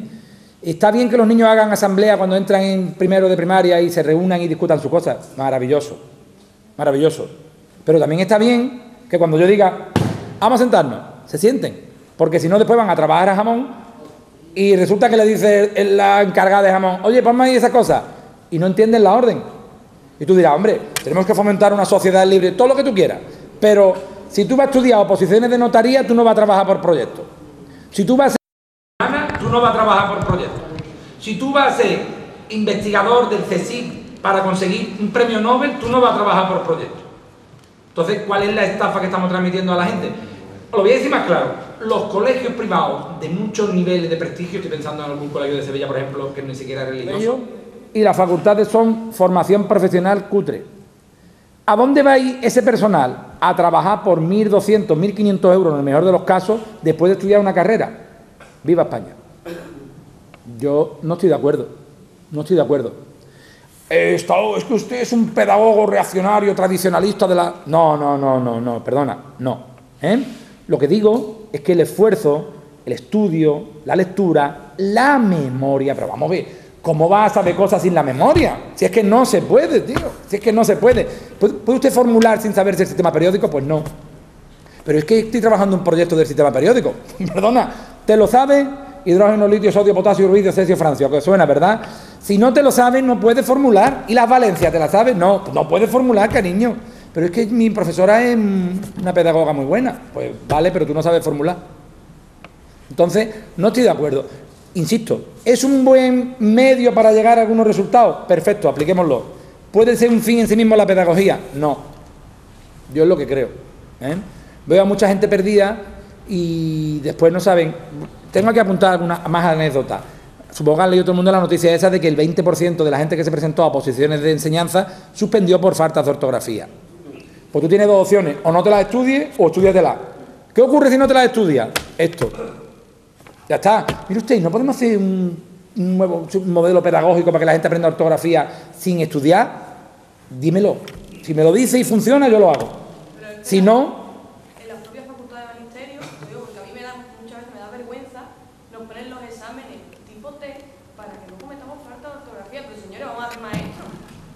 Claro, pues esto es lo que hay.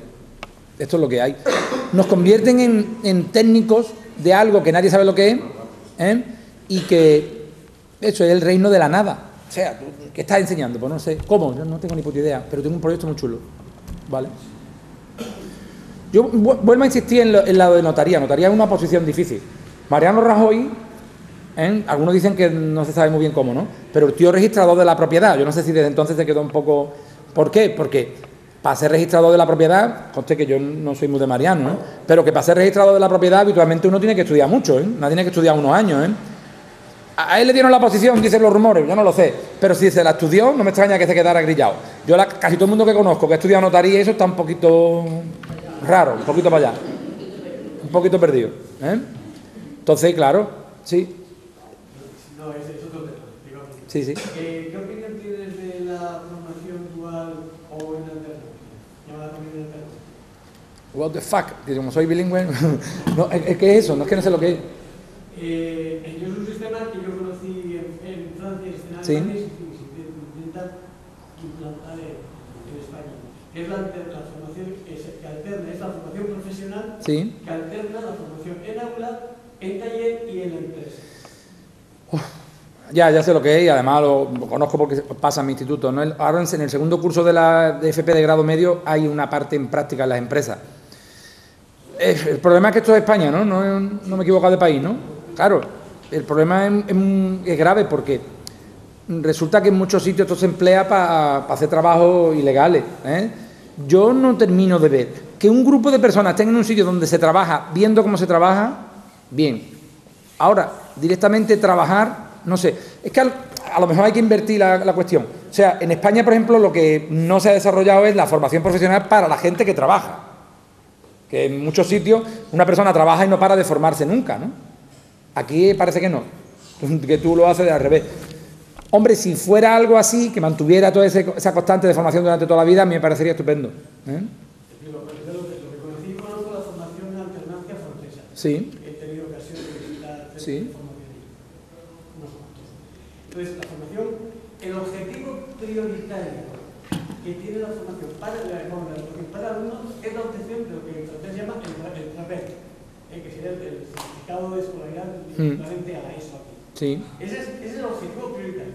No obstante, reciben una formación académica con ese objetivo y, sin embargo, en las escuelas... Ya sé entonces lo que me quiere decir. En las escuelas tienen sus talleres de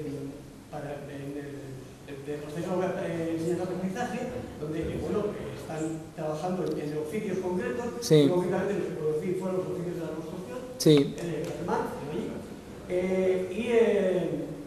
y luego alternan me parece que son 3 semanas en escuela con una semana en prácticas en empresa. Eso está tutelado por un comité formado por el propio centro, por el representante del propio centro, representantes de la familia y representantes de las empresas y de los sindicatos, quien controla, digamos, todo este proceso. Ahora hay una cosa parecida en los institutos que se llama la formación profesional básica, ¿no se llama? Que lo que hace es que aquellos alumnos o alumnas que no van a sacar su título por el camino, digamos, habitual, ¿no? Efectivamente se forman teóricamente en cuestiones básicas académicas y al mismo tiempo adquieren una capacitación profesional mínima. En mi instituto, por ejemplo, hay una de jardinería, me parece, o algo así, ¿no? De cosas de trabajar con plantas y eso. Y, hombre, a mí no me parece mal. Yo lo que creo es que el sistema debe dar respuesta a todas las necesidades. O sea, un alumno o una alumna que está repitiendo por cuarta vez en cuarto de secundaria y que tiene 18 años y que no se va, porque lo hay, y que no se va, y que está con alumnos o alumnas a los que en realidad no puede ni comprender porque tienen 2 años menos y en esa edad las diferencias son terribles muchas veces, hay que dar respuesta a todos ellos, a todas ellas. Yo creo que ese alumno o esa alumna, si le ofrecieran otra cosa, no estaría allí con la gente más chica, ¿no? Más de edades menores, ¿no? Ahora se está poniendo en marcha eso en los institutos. Bueno, yo no lo veo mal. A mí se me escapa un poco ese mundo porque yo estoy más en el mundo del bachillerato, ¿no? Y no lo conozco bien, entonces no quiero opinar. Pero, hombre, todo lo que sea, da opciones para que la gente se forme, a mí me parece estupendo. Pero opciones de verdad, ¿eh? Hubo mucha polémica porque hubo un intento de reforma para que la gente dejara de estudiar en tercero, algunos. Es que todo lo que sea antes de la edad laboral, 16 años, es muy complicado porque está cerrando puertas. Claro, aquí no. Aquí, bueno, no sé, señor Torres, no sé si ponerte en un aprieto y preguntarte, ¿para entrar en la FP básica aquí hay que tener 16 o no? Sí. Haber cursado segundo de eso, o sea que no necesariamente 16, ¿no? Entonces, claro, toda la formación, digamos, directa de trabajo se hace en el instituto, no puede ir a una empresa porque eso no sería legal, ¿no? Entonces es distinto, no lo sé, se me escapan esos temas, la verdad. No, la dual es un tipo de enseñanza distinta. Es distinta, ¿no? Es la FP, pero el tema es el compatibilizar las clases teóricas, los módulos en el instituto con la enseñanza en las empresas. En las empresas, ¿no? Sí, eso, yo sé que no es... Aquí hay 2 ciclos concretamente de la dual, que son nuevos desde hace 2 cursos. Y bueno, esperaremos que pase un tiempo para poder valorar, analizar y poder criticar, pero creo que es un parche más de lo que tú hablabas. No funciona tampoco, ¿no? Eso es para dar respuesta teóricamente a ese tipo de alumnado, sí. Pero yo tengo mis dudas. En España todavía la formación profesional sigue sin rehabilitarse, todavía muchísima gente que va a la formación profesional es la que no puede con el bachillerato o con la secundaria mismo, Y se ha intentado de todo, porque recuerdo que hay una formación, un grado superior, ¿no? Que hay que tener un bachillerato para entrar. Se ha intentado de todo, pero yo lo que veo en las clases es que la gente que se va a formación profesional normalmente son la gente que no quieren estudiar. Y creen que la formación profesional le va a dar una formación más práctica y por tanto van a evitar tener que clavar codo. Yo eso no termino de entenderlo, pero... ¿No? Esa es la impresión.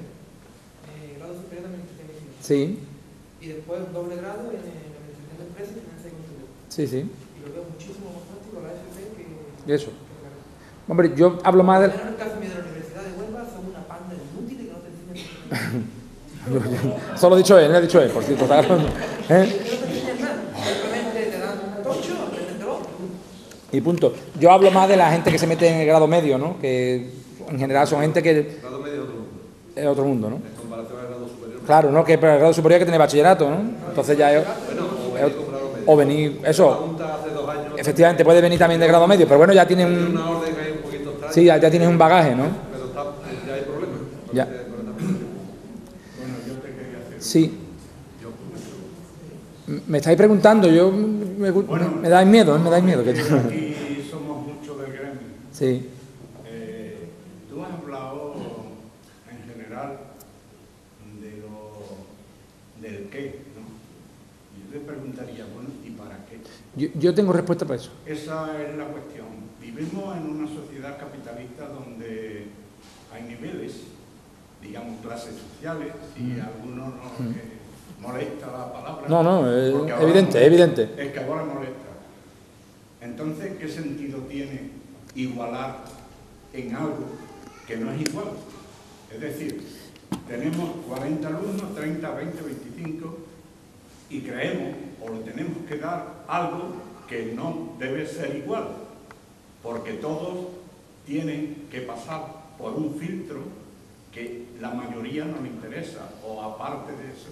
Y encima de todo, nosotros estamos con la administración, estamos con el poder, peleando, ¿no?, para hacer algo que es imposible, porque consideramos los 25 alumnos iguales, y no son iguales. No, eso está claro. No pueden ser iguales. Eso está claro. Entonces, ¿por qué no nos preguntamos más el para qué? Porque a lo mejor aceptamos. Yo eso no solo me lo he planteado, sino que esperaba que saliera ahora y lo tengo aquí apuntado además para dar discursitos. Vamos a ver. Y ahora yo voy a tirar un poco hacia mi terreno profesional. Yo soy profesor de filosofía y de humanidades, entre comillas, ¿no? Yo doy letras, ¿no? Hay un deterioro del humanismo, de las disciplinas humanísticas, brutal. Y yo sí creo que hay un para qué, y el qué tiene mucha importancia, porque se trata de volver de nuevo a la idea de los valores humanísticos. O sea, desde la igualdad, los valores de la Revolución Francesa, ¿no? Desde la igualdad, bueno, que en realidad son alquímicos y masónicos, pero bueno, desde la igualdad, la fraternidad, la justicia, la idea del equilibrio, la idea de la regulación, que se nos llena la boca con la palabra liberalismo y muchas veces, yo creo que muchas veces no sabemos ni de lo que estamos hablando, ¿no? Volver a la regulación, el respeto a la diversidad, hablo de la sociedad ahora, real, es decir, que haya un contexto en el que se pueda expresar lo que uno piensa sin que te acusen de nada, sino que sea tu postura real. El que ese alumno, esa alumna que viene de sitios distintos, con intereses diferentes, tenga una panoplia de respuestas a los problemas que puedan elegir, ese es el qué para mí, que tengan posibilidades de elegir respuestas y que esa respuesta se vincule con su propia vida y con su práctica diaria. Yo he defendido el laicismo, ¿por qué? Pues porque, volvemos otra vez al tema de Almonte, yo me van a perdonar, pero la educación no puede fomentar que la gente irracionalmente siga la tradición. Yo defiendo desde hace mucho tiempo por escrito que la tradición no es cultura. Una cosa es la cultura, que es la visión crítica de lo que uno hereda en el contexto en el que vive, y otra cosa es la tradición, que casi siempre se hereda impuesta. Si hablamos de machismo y feminismo, yo creo que el asunto lo podríamos resolver rápidamente, y todo el mundo lo entendería. Entonces, para mí el qué son las herramientas que te permitan rebelarte, por eso he hablado del profesorado como subversivo, ¿no?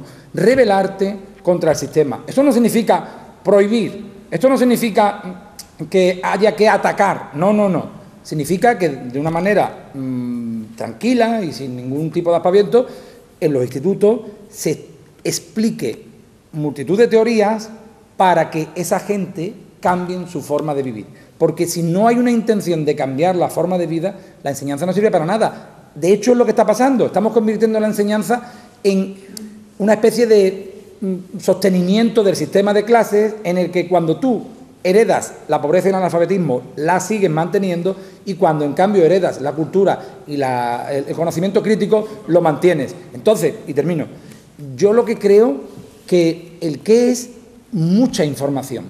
Esto no significa erudición gratuita, sino mucha información, pero siempre vinculada a la vida. Es decir, que cuando tú aprendas, eso transforme tu visión de la realidad. No que tú sepas por saber, perdona, saber por saber, pues para eso hago una paella.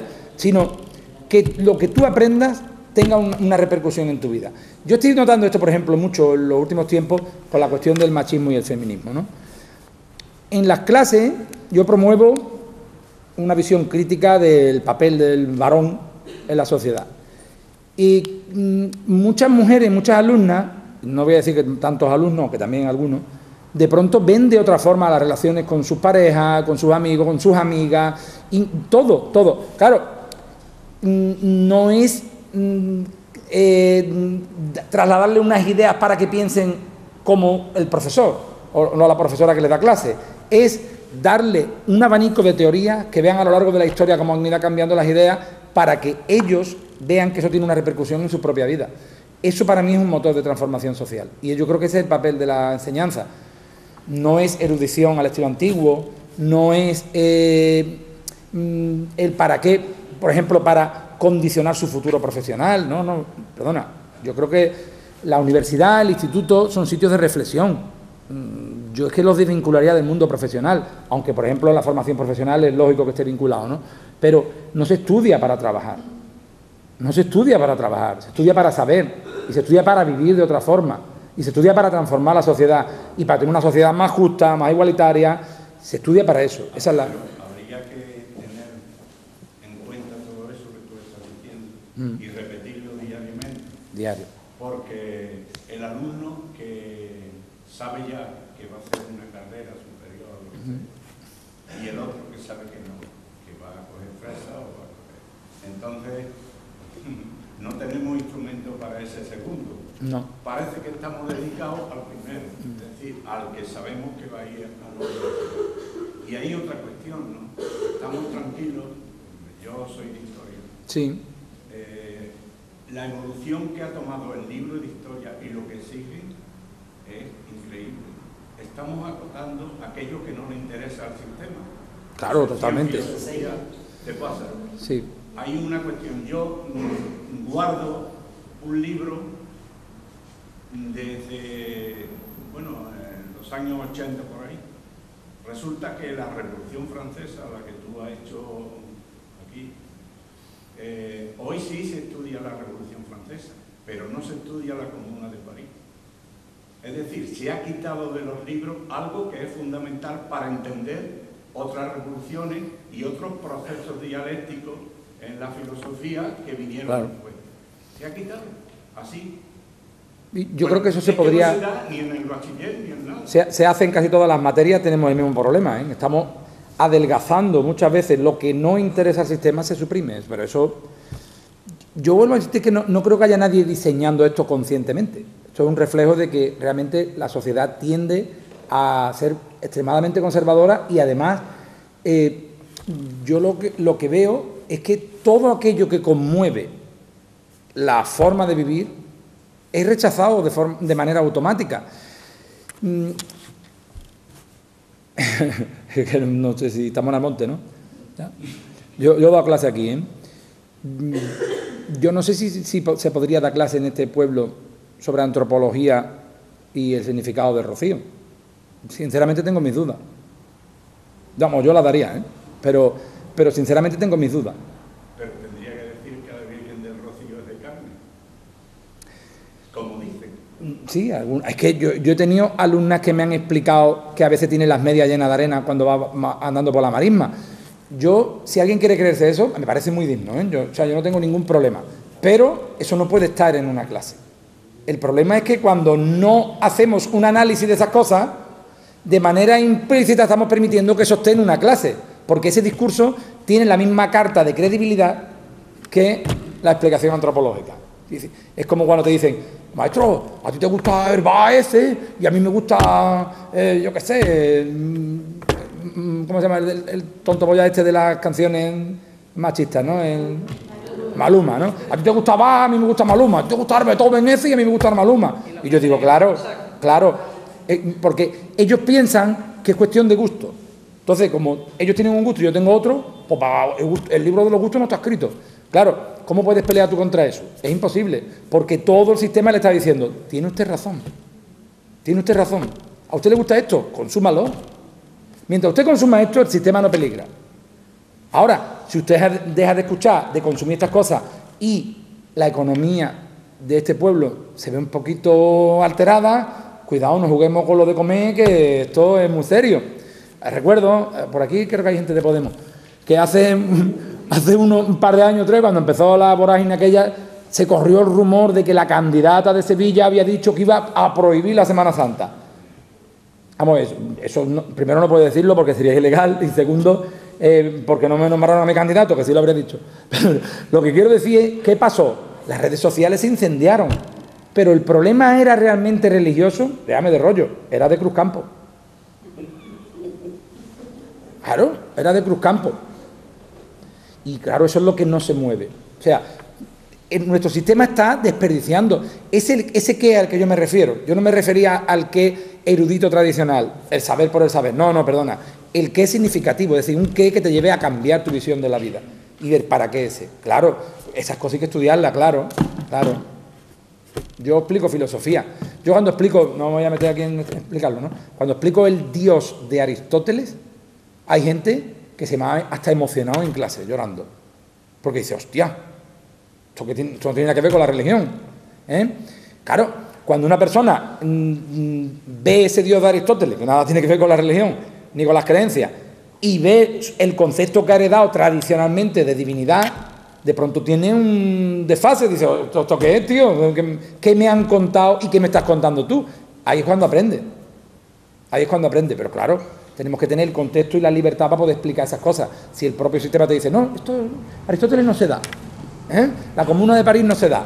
No hablo usted de las revoluciones, hay que tener un cuidado porque, hombre, la Iglesia sufrió mucho en la Guerra Civil. No me jodas, tío. Venga de hambre.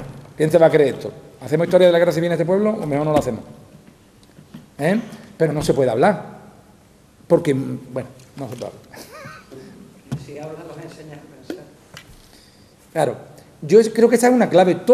Y no hablo del instituto, ahora hablo del colegio. Si estas cosas se enseñaran desde el colegio, probablemente cuando los alumnos o las alumnas llegan al instituto tendrían una capacidad crítica importante. Pero como muchas veces están dibujando portales de Belén, y esto no es broma, porque mis hijos han pasado por un colegio y han tenido maestros magníficos, maestras magníficas, y otros que para echarles de comer aparte. Entonces, esos años perdidos, después son una losa que uno va arrastrando el resto de su vida. Pero fomentar el pensamiento crítico tendría que empezar en la guardería. Ahora, si vamos a dibujar cositas guay, pues un proyecto, hacemos proyectos. Sí, todo. Yo puedo estar de acuerdo contigo en algunas cosas, Sí. pero en todos sitios hay ciertos inconvenientes. Totalmente. Tú lo has dicho, los institutos. Yo he trabajado en instituto y en colegio y puedo ver el mismo desastre, ¿no? Entonces, el que quiere trabajar, pues tú en el tuyo trabajas. Yo intento. Seguro que te pone mucho pega. Yo en mi colegio, yo creo que trabajo.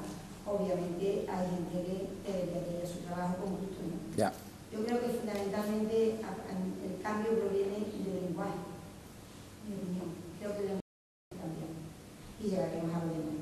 Yo, es una teoría que hace mucho tiempo que tengo, que creo que tenemos que cambiar el lenguaje a los niños y tenemos que dejar a los niños que hablen. Después, si los adolescentes no saben hablar, creo que el lenguaje oral es muy fundamental. Hombre, por favor. Es una opinión. Sí, no, mira, pero si además yo coincido contigo, fíjate hasta qué punto que yo tengo en primero de bachillerato una actividad muy francesa, por cierto, que es la disertación. A final de curso yo obligo a mi alumnado a dar una disertación de 15 minutos sobre un tema que eligen ellos vinculado a mi materia. Bueno, pues te puedo garantizar que hay chavales y chavalas que esos días, diarrea, vómito, dejan de ir al instituto, hasta gente que ha suspendido la asignatura para septiembre para no hacerla, porque esa es una asignatura pendiente. Pero Emilio Lledó... Yo todos los días una hora de expresión oral, y el día que yo no voy, pues se agobia, porque no han podido con sus cosas. Claro. Entonces se expresan sus emociones, expresan sus preocupaciones y su curiosidad. Entonces yo creo que los niños hay que fomentarles la expresión, cambiarle el lenguaje, que se habla. Los adultos somos muy responsables de cómo son los alumnos. Claro, esa es una clave fundamental. Entonces creo que primero hay que formarse, tener interés y hacer tu trabajo, sobre todo si tienes vocación, muchísimo mejor. Ahora te encuentras muchos problemas porque el colegio se está burocratizando totalmente. De manera que a ti no te da tiempo a trabajar con tus alumnos, porque se le cae que es como un dementor. Entonces tú dices, ¿en qué momento entro en escena? Si no está colgado, no está ahí ordenado. Entonces yo tengo un problema con los papeles. Claro. Yo me pregunté, ¿esto es? Yo creo que tengo que hacer papeles para mí. Y sobre todo, ¿qué utilidad tienen? Porque si tú dijeras... Tengo que escribirlo en el papel, que este niño, no, si yo lo sé y pongo el remedio, ¿quién lee mis papeles? Yo tengo esa duda, Pero sí, que además si uno dijera, yo hago esto y veo que tiene una repercusión positiva y dice, coño, ha servido para algo, pero es que realmente yo creo, no conozco a nadie que diga que sirve esas cosas para algo. ¿Tienen alguna dificultad en el aprendizaje? Si se cambia en el cole, en vez de sustituir, hay alguien, como yo te escribo, pero si seguimos haciendo lo mismo, ¿para qué quieren que lo escriba? Y si suspendo a alguien, yo estoy en segundo de primaria, si suspendo a alguien, entonces cuando viene el texto a verme, ¿no lo suspendo? Claro, claro. Es que en realidad se fomenta a quien pasa más disimuladamente por el trabajo. O sea, el que pasa disimuladamente ese no tiene problema nunca. ¿Eh? Sí, que yo, como yo digo, mi trabajo está de la puerta de mi clase para adentro, que es lo que me gusta. Si me puertas por fuera me dices que no. Si es que llega un momento en que te cansas de papeles. Yo me canso. Yo donde disfruto es cuando entro con mis alumnos. Claro. Y estoy con ellos. Claro. Ahora te vas aquí, ahora te vas allí, ahora me aburre. Yo lo que quiero que me dejen trabajar mi trabajo, no en la burocracia. Mira, que trabaje los papeles, yo no estudiaba eso. Apuntalando eso que tú dices, yo, y en mi experiencia de 24 años trabajando en un instituto, yo tengo la sensación de estar haciendo lo que creo que tengo que hacer, y la sensación permanente de estar haciéndolo contra el sistema. Y yo lo único que me pregunto es, coño, vamos a ver, si yo soy el que está haciendo esto y veo que funciona, ¿por qué no me dan los medios para yo hacerlo? En vez de atacarme continuamente y decirme, tenga usted cuidado, siéntase usted culpable, no, esto así no, tiene usted... Lo van a denunciar. Eso, van a denunciar. Ahora tú cuando haces algo dices, a ver qué pasa. Yo siempre todos los días me voy muy contento porque digo, hoy no me han denunciado. Por ello, porque esa palabra, yo últimamente disfruto de la puerta de mi clase para adentro. Claro. Lo que quería decir es que es curioso, porque yo he dado clases desde primero de primaria hasta bachiller, y cómo va evolucionando, a medida que va evolucionando el alumno, se va poniendo más restringido en hablar. Cuando son pequeños no paran, hablar lo que sea, y a medida que se van haciendo grandes cada vez peor. Pero yo creo que hay una explicación técnica. La gente no tiene tiempo de dar todo el temario. Imposible, ¿no? Yo tengo una teoría siempre, igual que todo cuando me trata de la que conté yo a mí. La gente en el cole que yo estoy se agobia mucho cuando tiene que sustituir una clase. No me dejan el trabajo. Soy la única persona que no quiero que me dejen nadie nada. Porque yo aprovecho ese 3/4 de hora para hablar con los niños. Y mira, me entero de cada cosa que me queda alucinada. Mira, sé la madurez de los niños, qué es lo que les gusta. Yo le digo, ¿por qué no habláis? Lengua es parte oral, no les da tiempo al tema. Entonces, como no da tiempo, con todos los años damos lo mismo. Los animales. Yo soy un poco libre en mi clase. A mí me dicen los alumnos, maestro, ¿tú no tienes apunte? Digo, no. Maestro, ¿qué vamos a hacer hoy? Digo, ni puta idea. Maestro, de la programación tuya lo entiendo porque mentimos claramente. Hombre, por favor, ¿habrá algo más mentiroso que una programación? Todo el mundo lo sabe que son mentiras, pero si hay gente que las copia de las editoriales y te las pone hasta con la marca, Anaya, te lo manda. Ahora... Hombre, porque nosotros nos han puesto sesiones de 3/4 de hora. Dime tú que un niño de 7 años le hagas tú en 3/4 de hora algo significativo para él. Imposible, imposible. Entonces, yo no cumplo el horario, yo no cumplo, porque no me da la gana. Porque creo que lo que hago es muchísimo mejor para los alumnos. Todavía no me ha visitado tampoco ningún inspector. Claro. Claro. Pero bueno, si viene, pues yo siempre le hago la misma pregunta. Como usted me tiene que supervisar, dígame lo que hago mal. Claro, ya está. Los medios. Entonces, pues... esa es la impresión que tengo. ¿Cómo coño? Porque estoy yo trabajando contra el sistema si lo que estoy intentando es construir el sistema. Y estoy siempre con la conciencia de decir, coño, lo estaré haciendo bien. Porque yo creo que cualquiera que haga bien su trabajo siempre tiene esa visión crítica de sí mismo, de sí misma, ¿no? Lo estoy haciendo bien, ¿no? Pero eso te lo haces tú mismo. Lo que no puede vivir uno es con la losa de decir, eres malo, perdona, que yo llevo 20 años dando clases más y me funciona. A mí me funciona.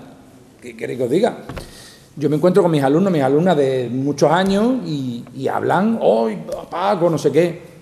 Y bueno, pues algo estaré haciendo bien, ¿no? Porque no me preguntáis, oye, tío, ¿tú qué haces? ¿Te va bien? Sí. ¿Qué haces tú en clase? A lo mejor, si en vez de ¿No quiere usted que hable de literatura? Vale, hagamos una tournée de experiencia, el profesor experimentado, la profesora experimentada, ¿no? Páseme usted por los institutos o lléveme usted a hablarle a los profesores que entran nuevos. ¿Qué hace usted? Pues mira, yo para recoger dinero de un libro que hemos comprado, me llevo una semana diciendo, el viernes que no haya pagado, le parto el pecho de una patada en la puerta del instituto. Y han pagado todos. Todos. Y los alumnos dicen, ja, ja, ja, ja, y al día siguiente vienen y pagan. Claro, si viene el inspector y dice, ¿ha dicho usted que va a partirle el pecho a un alumno? Y dice, perdona, era una broma, pero es que usted no puede decir eso. Perdona, ¿han pagado? Sí, ya está, era broma, tío, era broma. Claro, el problema es que podemos terminar justificando una broma. ¿Y usted por qué? ¿No es más verdad que usted dijo? Tío, ¿esto qué? ¿Juicio o qué? Pues esta es la realidad de la enseñanza. Yo creo que faltamos al respeto a nuestros alumnos o nuestras alumnas muchas veces, porque llega un momento en que es necesaria tanta norma para que funcione la clase que tú lo tratas como si fuera un niño de 1 año que no sabe razonar. Yo, a veces con una mirada, tú le dices a un tío o a una tía, perdona, la estás cagando, no sé si te has dado cuenta. Y es que lo va a traumatizar. Pues mira, perdona, si se traumatiza o que se arregle, que todos hemos tenido traumas en nuestra vida y tampoco ha pasado nada, ¿eh? Sí, tú tienes que saber mover a la gente y tratarla con respeto como personas, el sistema este de los partes, que yo entiendo que son necesarios, no lo critico, pero yo creo que no he puesto nunca uno. Bueno, una vez una que decía que yo la había pegado, era mentira, no quiero aclarar que nunca la toqué, pero era una tía problemática que enseguida decía que la habían pegado para generar denuncias, ¿no? Yo no he puesto nunca un parte. ¿Por qué? Pues porque una vez más se nos enseña, se nos promueve la idea de que tenemos que delegar la responsabilidad. Mire usted manda, yo no, pero pártetela. Te pongo un parte, me voy a poner un parte. Perdona, si tú necesitas apoyarte en el parte es que no tienes autoridad. Entonces, bajan los niveles culturales y están bajando de manera muy peligrosa, suben la normatividad. Tú vas a un instituto cualquiera ahora mismo y tiene alambrá, reja, cancela por todos lados. Y si te descuidas, en muchos sitios en Sevilla hasta guardias de seguridad trabajando. ¿Por qué? Pues porque tú no puedes permitir la libertad de un ceporro. Si tú das una ametralladora a un chimpancé, pues lo más probable es que mate un montón de gente. Entonces, ¿qué hace usted? No le dé ametralladora al chimpancé, perdona. ¿Y el chimpancé de dónde ha salido? Es que a lo mejor no teníamos que tener un chimpancé, sino una persona que cuando coja la ametralladora diga, esto no sé yo si está bien cogerlo, ¿no? Pero no, preferimos poner normas. Todo se normativiza en los institutos. Hay mucha menos libertad ahora mismo y mucha menos democracia en un instituto que cuando yo estudié COU. Yo fui delegado de mi instituto, ya apuntaba manera. Y fue el año del cojo manteca y la huelga. Y a mí me decían los profesores, Paco, ¿hoy hay clase? Me preguntaban a mí. Y yo iba por las aulas y decía, reunión de delegados. Y el profesor paraba la clase, salía el delegado, la delegada, nos íbamos a un aula que nos había puesto el centro, nos reuníamos y discutíamos si iba a haber huelga o no. O qué decía la asamblea de Córdoba o la de Jaén.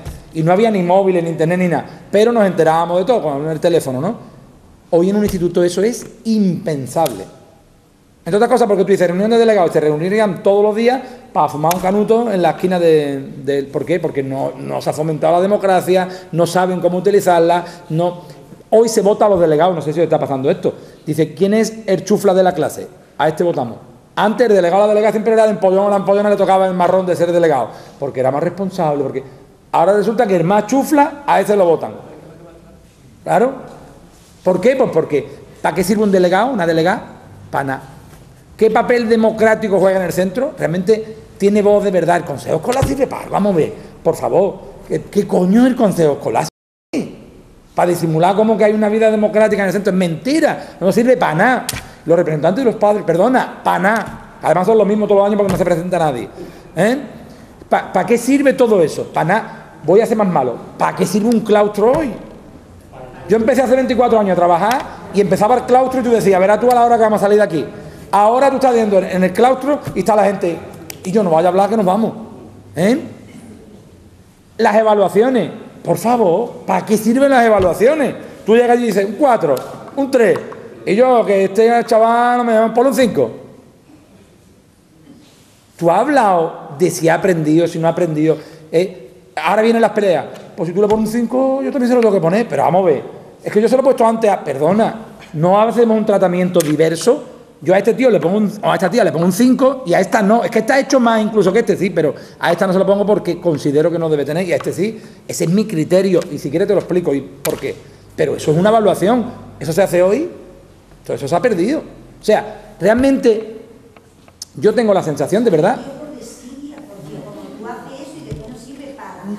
Yo creo que no es desidia.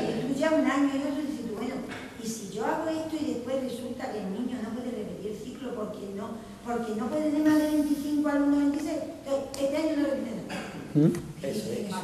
Por ejemplo, hay una página web que se llama, la conoceréis, ADIDE, Asociación de Inspectores de Educación, no sé qué. Yo os invito, si no sois del gremio, os invito a que miréis la legislación de educación en España. O sea, notaría ya, se queda corta para saber cómo regular un instituto o cuáles son las normas. O sea, la legislación que existe es tan vasta. Tienen una parte de la web es legislación derogada y es más larga todavía que la otra.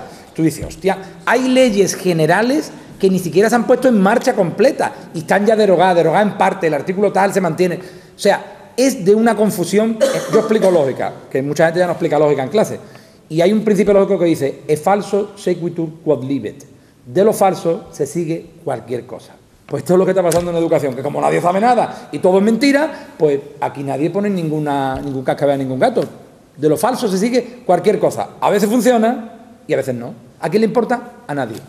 Porque, y esto entra con lo de la clase, quienes pagan con sus vidas el sistema educativo público son las clases bajas.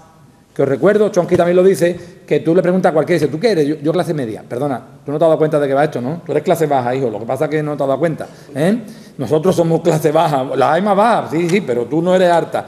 El sistema público es para las clases bajas. Hablamos de la concertada y que el porcentaje que tienen y cómo se permiten las concertadas, ya la educación en los valores tradicionales de la España profunda católica, pues, perdona, es que tú estás fomentando eso. Es más, la mayor parte de nuestros cargos públicos en Sevilla no tienen a sus hijos en colegios públicos, ni en institutos. ¿Por qué? Pues muy sencillo, porque Mohamed va a un instituto público, pero no va a ir al colegio salesiano. Mohamed lo coge, Mohamed salesiano, no puede ser, tío. Entonces, ¿dónde está la gente de los sectores sociales más deprimidos? Pues los públicos. ¿Cómo voy a meter yo ahí a mi hijo? ¿Qué quiere? ¿Que no apruebe? ¿O que suspenda? ¿O que fume María? A mí me cabrea mucho porque yo creo en la pública, Me cabrea. Perdona si me pongo saltado, pero que me cabrea porque veo lo que está pasando. Hay un deterioro de la enseñanza pública brutal. Yo no daría tanta inteligencia, calculado no, fruto del ambiente en el que estamos, en lo que todo lo público pues, se está yendo al garete, ¿no? Me parece que hay una cierta intencionalidad en ese deterioro del sistema público. Sí. Y yo en el azar creo en el azar, pero en esta cuestión no. Porque creo que se ve clarísimamente que hay una intención. Incluso lo que tú decías anteriormente, yo creo que el profesorado, y yo soy también del gremio, tenemos miedo a ejercer la libertad. Claro. La libertad de cátedra. Miedo a ejercer la libertad, porque nos sentimos más cómodos en ese sistema encorsetado, en ese sistema de inspección que tú decías anteriormente. Nos encontramos mucho más cómodos con una fichita del alumno donde ponga 20% examen, 30% actividades no sé cuánto. ¿Por qué? Porque va a venir el señor que te va a decir, oye, y entonces ejercer la libertad en el sentido estricto de la palabra, como tú decías, en el sentido amplio de la educación, en el que la educación lo que pretende, lo que tiene que pretender fundamentalmente es cambiar la sociedad. Claro. Damos un miedo que es la sociedad. No queremos. Tenemos mucho miedo, porque realmente yo creo de forma que intencionadamente el sistema está intentando coartar tu libertad, porque el sistema porque el señor inspector o el señor delegado o la normativa tal, lo que te está diciendo es que tú tengas la ficha con el nombre del alumno, los datos del alumno y que le pongas el porcentaje tal o cual. Y hacia eso va la enseñanza. La educación. Claro. Eso es decir, oiga, eso no es que... Te quita la decisión. Esta es lo que usted tiene que hacer. Entonces yo sí creo realmente que hay una intención. Es verdad que no es muy patente, pero tampoco hay que cargar mucho para darse cuenta de que eso es así. El cuaderno este de que han hecho, la agenda esta, el cuaderno virtual del Seneca, te permite, por ejemplo, tú le pones todas las notas, todos esos porcentajes de los que estamos hablando y tú haces clic y te hace la media automáticamente. Entonces, ¿cuál es la decisión? Es verdad que tú la puedes cambiar, cierto, pero poco a poco te están transmitiendo la idea de que tu decisión no cuenta, sino que es una suma de porcentajes. Perdona, ¿y entonces yo para qué sirvo? Claro. Vamos a ver, yo lo de si hay una intencionalidad o no, hombre, yo creo que es que me da coraje atribuirle inteligencia a quienes hacen estas cosas. La reflexión da miedo y la crítica da miedo. Las mentes que piensan dan miedo porque pueden rebelarse contra el sistema y a veces es más fácil decir, oye, vamos a crear este tío con la mente cuadriculada, le vamos a dar los márgenes porque interesa que la cosa vaya por aquí. Claro. Realmente yo no creo que haya ese azar ahí, que hay una intencionalidad manifiesta. Y en ese sentido los profesores también tenemos parte de culpa. Claro, tendríamos que revelarnos también. Igual que he hablado de la rebelión de los inspectores, deberíamos revelarnos el profesorado también y decir, mira usted, yo intento que esto funcione, déjeme trabajar, que yo cumplo la ley, como cualquier funcionario. Si usted cree que no la cumplo, denúncieme, vamos a un tribunal y me quita usted la plaza. Yo conozco pocos profesores y profesoras que le han quitado la plaza, ¿eh?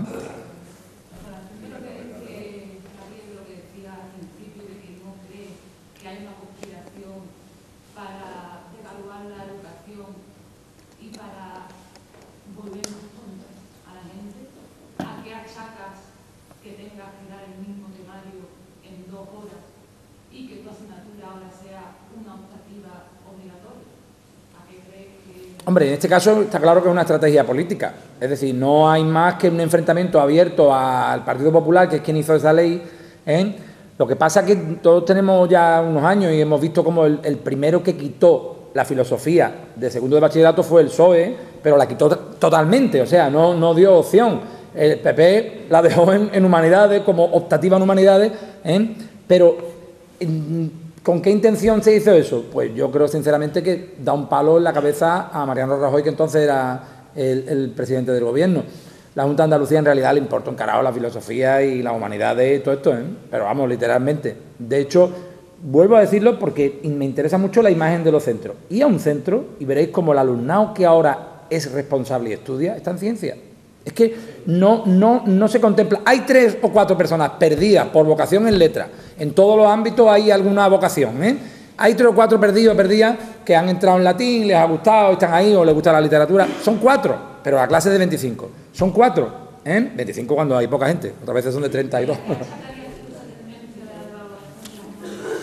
Pues por eso he hablado yo de recuperar el humanismo. Porque no interesa la crítica. El humanismo es la crítica, es el análisis. El humanismo es la revisión permanente de la historia, de la economía, ¿eh? Eso es el humanismo, la defensa del ser humano por encima incluso de las ideologías definitivas. Y voy a ser un poco malo.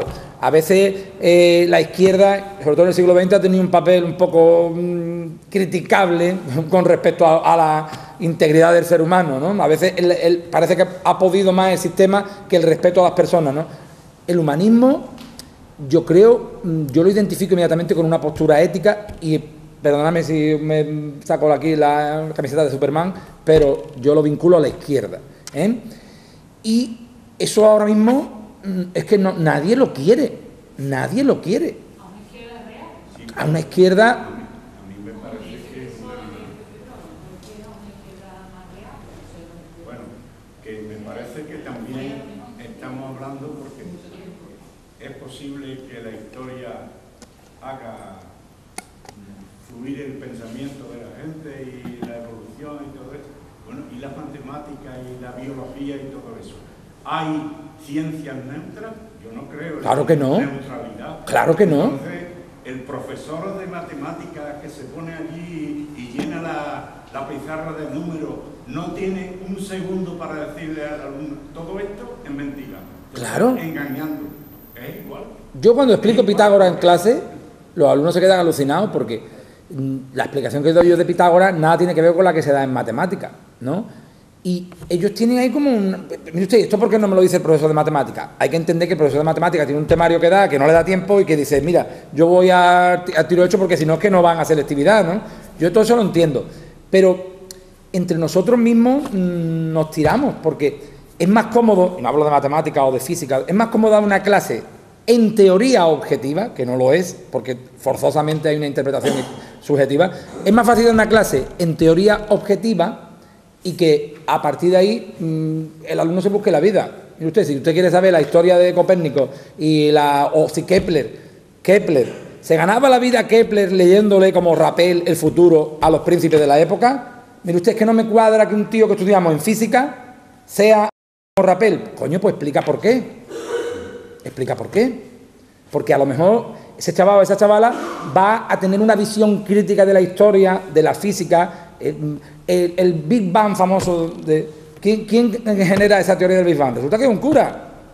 Es un físico, sí, todas sus explicaciones estaban justificadas desde el punto de vista de la física, pero no había ninguna influencia en el hecho de su creencia en la creación para hablar del Big Bang. Bueno, pues ya hoy casi ningún físico habla del Big Bang en serio, o lo tienen ahí como una teoría que poco a poco se está desmontando. Bueno, tú tienes que explicar eso en clase. ¿Y por qué? Pues porque hay unas implicaciones ideológicas y claro, pero esa es la enseñanza que yo reclamo y que no se da, porque el sistema y nosotros mismos somos cómodos. Y por eso yo digo que no hay una conciencia, a lo mejor si la hay, habrá que... Yo creo que es el reflejo de lo que estamos viviendo. Hay una superficialidad absoluta sobre todos los temas, a nadie le interesa la erudición, ¿a quién le interesa cómo funciona un poema o un verso? A nadie. ¿A quién le interesa la literatura del siglo XIII, las cantigas de Alfonso X Sabio? Por favor, a nadie. ¿Para qué? Decía, no, ¿para qué leer la Celestina? Censuramos las páginas web para que no vean porno y después les mandamos leer la Celestina, que es más bruta que todas las páginas web que tú puedas ver. Es absurdo completamente. Dice, promovemos la libertad, ¿no? Y después resulta que los artículos, tú te metes en internet y pones polla en Google en un instituto y dice, la Junta de Andalucía no permite el acceso. Perdona, era polla de agua. ¿Eh? Y estamos censurando conscientemente, pero no lo llamamos censura. ¿Por qué? Porque como no es el censor franquista que venía y te leía el texto y te decía, esto no se puede publicar. No, la censura ahora es como etérea. No, aquí no puedes entrar. Perdona, el año pasado me hizo una ponencia, una disertación, un alumno, sobre pornografía y estadística de pornografía, que bueno, digo, este chaval va a darle un doctorado, ¿no? Entonces, lo que sabía el tío, se ve que se había trabajado las páginas, ¿eh? Lo que sabía el tío de porno, pero es que el nota nos dio datos alucinantes. Decía el tío que casi 6 de cada 10 megas que se mueven en internet son pornografía. ¿Conocéis a gente que ve porno? Nadie, que no, nadie ve porno. Bueno, es claro, ¿qué es real? Real es lo que hizo ese chaval en clase ese día. ¿Qué no es real? Que tú pongas porno en el buscador de la Junta de Andalucía y te diga, acceso no permitido porque esto es para menores. Chaval, ¿no? ¿Dónde vas tú a ver porno? Perdona, que no iba a ver porno, que iba a ver lo que ven los chavales y lo que ves tú, capullo, en tu casa por las noches. Bueno, no sé. Una sí. pregunta a reflexión, y que conecta con la última explicación que estaba dando. Cuando el poder, entre comillas, político o legislativo lo tiene esas clases bajas a las que, ¿no? Un poco a las sí. que hemos llegado a esa situación, ¿por qué actuamos con tanto miedo como si fuéramos parte del sistema? ¿Porque lo asumimos como tal, por comodidad, por miedo o porque al final esto tiene poco sentido? Uf, y esa pregunta es muy filosófica, ¿eh? Es que me podría enrollar yo. Me podría enrollar mucho. La presión, nos está esperando una cerveza, coño, lo he dicho antes. la presión que ejerce la tradición y el folclore en nuestra sociedad. Yo, en los años 80, que fue un atisbo de cultura que tuvimos en España, en los años 80 se decía, con el tiempo España cambiará. Ahora hemos mantenido la misma España y la hemos convertido en un negocio. ¿Cuál es nuestro atractivo? La Semana Santa, las romerías, las fiestas. Entonces, claro, tú dices, bueno, ¿por qué las clases bajas? Perdona, es que ¿quién se va a enfrentar a eso? Hay un tío frotándose las manos, que tiene un hotel en Sevilla, y que ese, cada vez que llega la Semana Santa, o llega el Rocío, o llega, dice, ole, qué arte. Esto es gloria bendita, como se vive en España en ningún lado. Qué arte más grande. Claro, tú dices, ¿por qué habla así? ¿Por qué es tan andaluz? Perdona, porque se está llenando la cartera y tiene un montón de gente que no termina de enterarse que eso no es así, que Andalucía no es eso, porque ¿qué coño tiene que ver Andalucía con el flamenco? Y perdonadme la butad, Perdona, la mayor parte de los cantadores buenos son extremeños, cuando no catalanes, o de Murcia, del cante de ahí de las minas. ¿Qué tiene que ver Andalucía con el flamenco? Por favor, ¿no estáis hartos de Lorca? Yo adoro a Lorca, leo a Lorca y me gusta Lorca, y no veo a Lorca de la Junta de Andalucía por ningún lado. ¿Entendéis? ¿Por qué mantenemos todos esos tópicos? Pues porque son un negocio, como tú dices, usted dice, las clases poderosas están ahí incólumes. O sea, cuando el sistema educativo no funciona, ellas sostienen un rédito. Con lo cual, déjalos, que sigan. Yo recuerdo hace muchos años que fui a una librería de viejos, vamos a terminar con esta anécdota, en Madrid. Era una muy buena. Y yo llegué al escaparate y vi allí unas cosas del siglo XVI y digo, uy, madre mía, yo entré aquí nada más para mí, me da algo, ¿no? Y entonces estaba la puerta cerrada y hago, tontón, me acertó así literalmente, hace.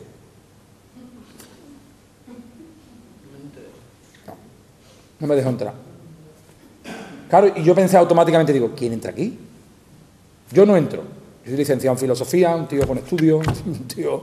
tengo 40 euros en el bolsillo, no me dejan entrar. ¿Quién entra aquí? Esa es la respuesta. ¿Quién compra arte? Esa es la respuesta. Vamos a ver, la gente que de verdad le gusta la música va a la ópera, por favor. Voy a meter con la ópera.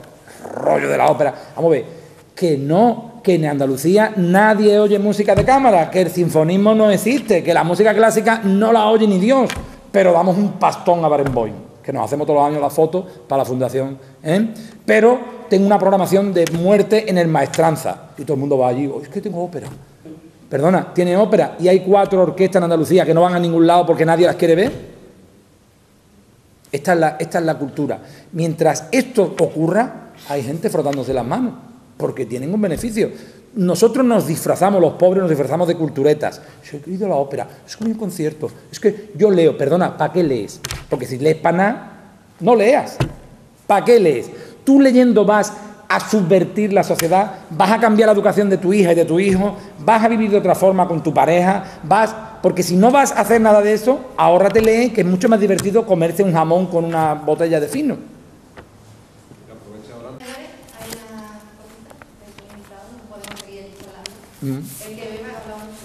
Yo me bebí una botella de agua, Muchas gracias.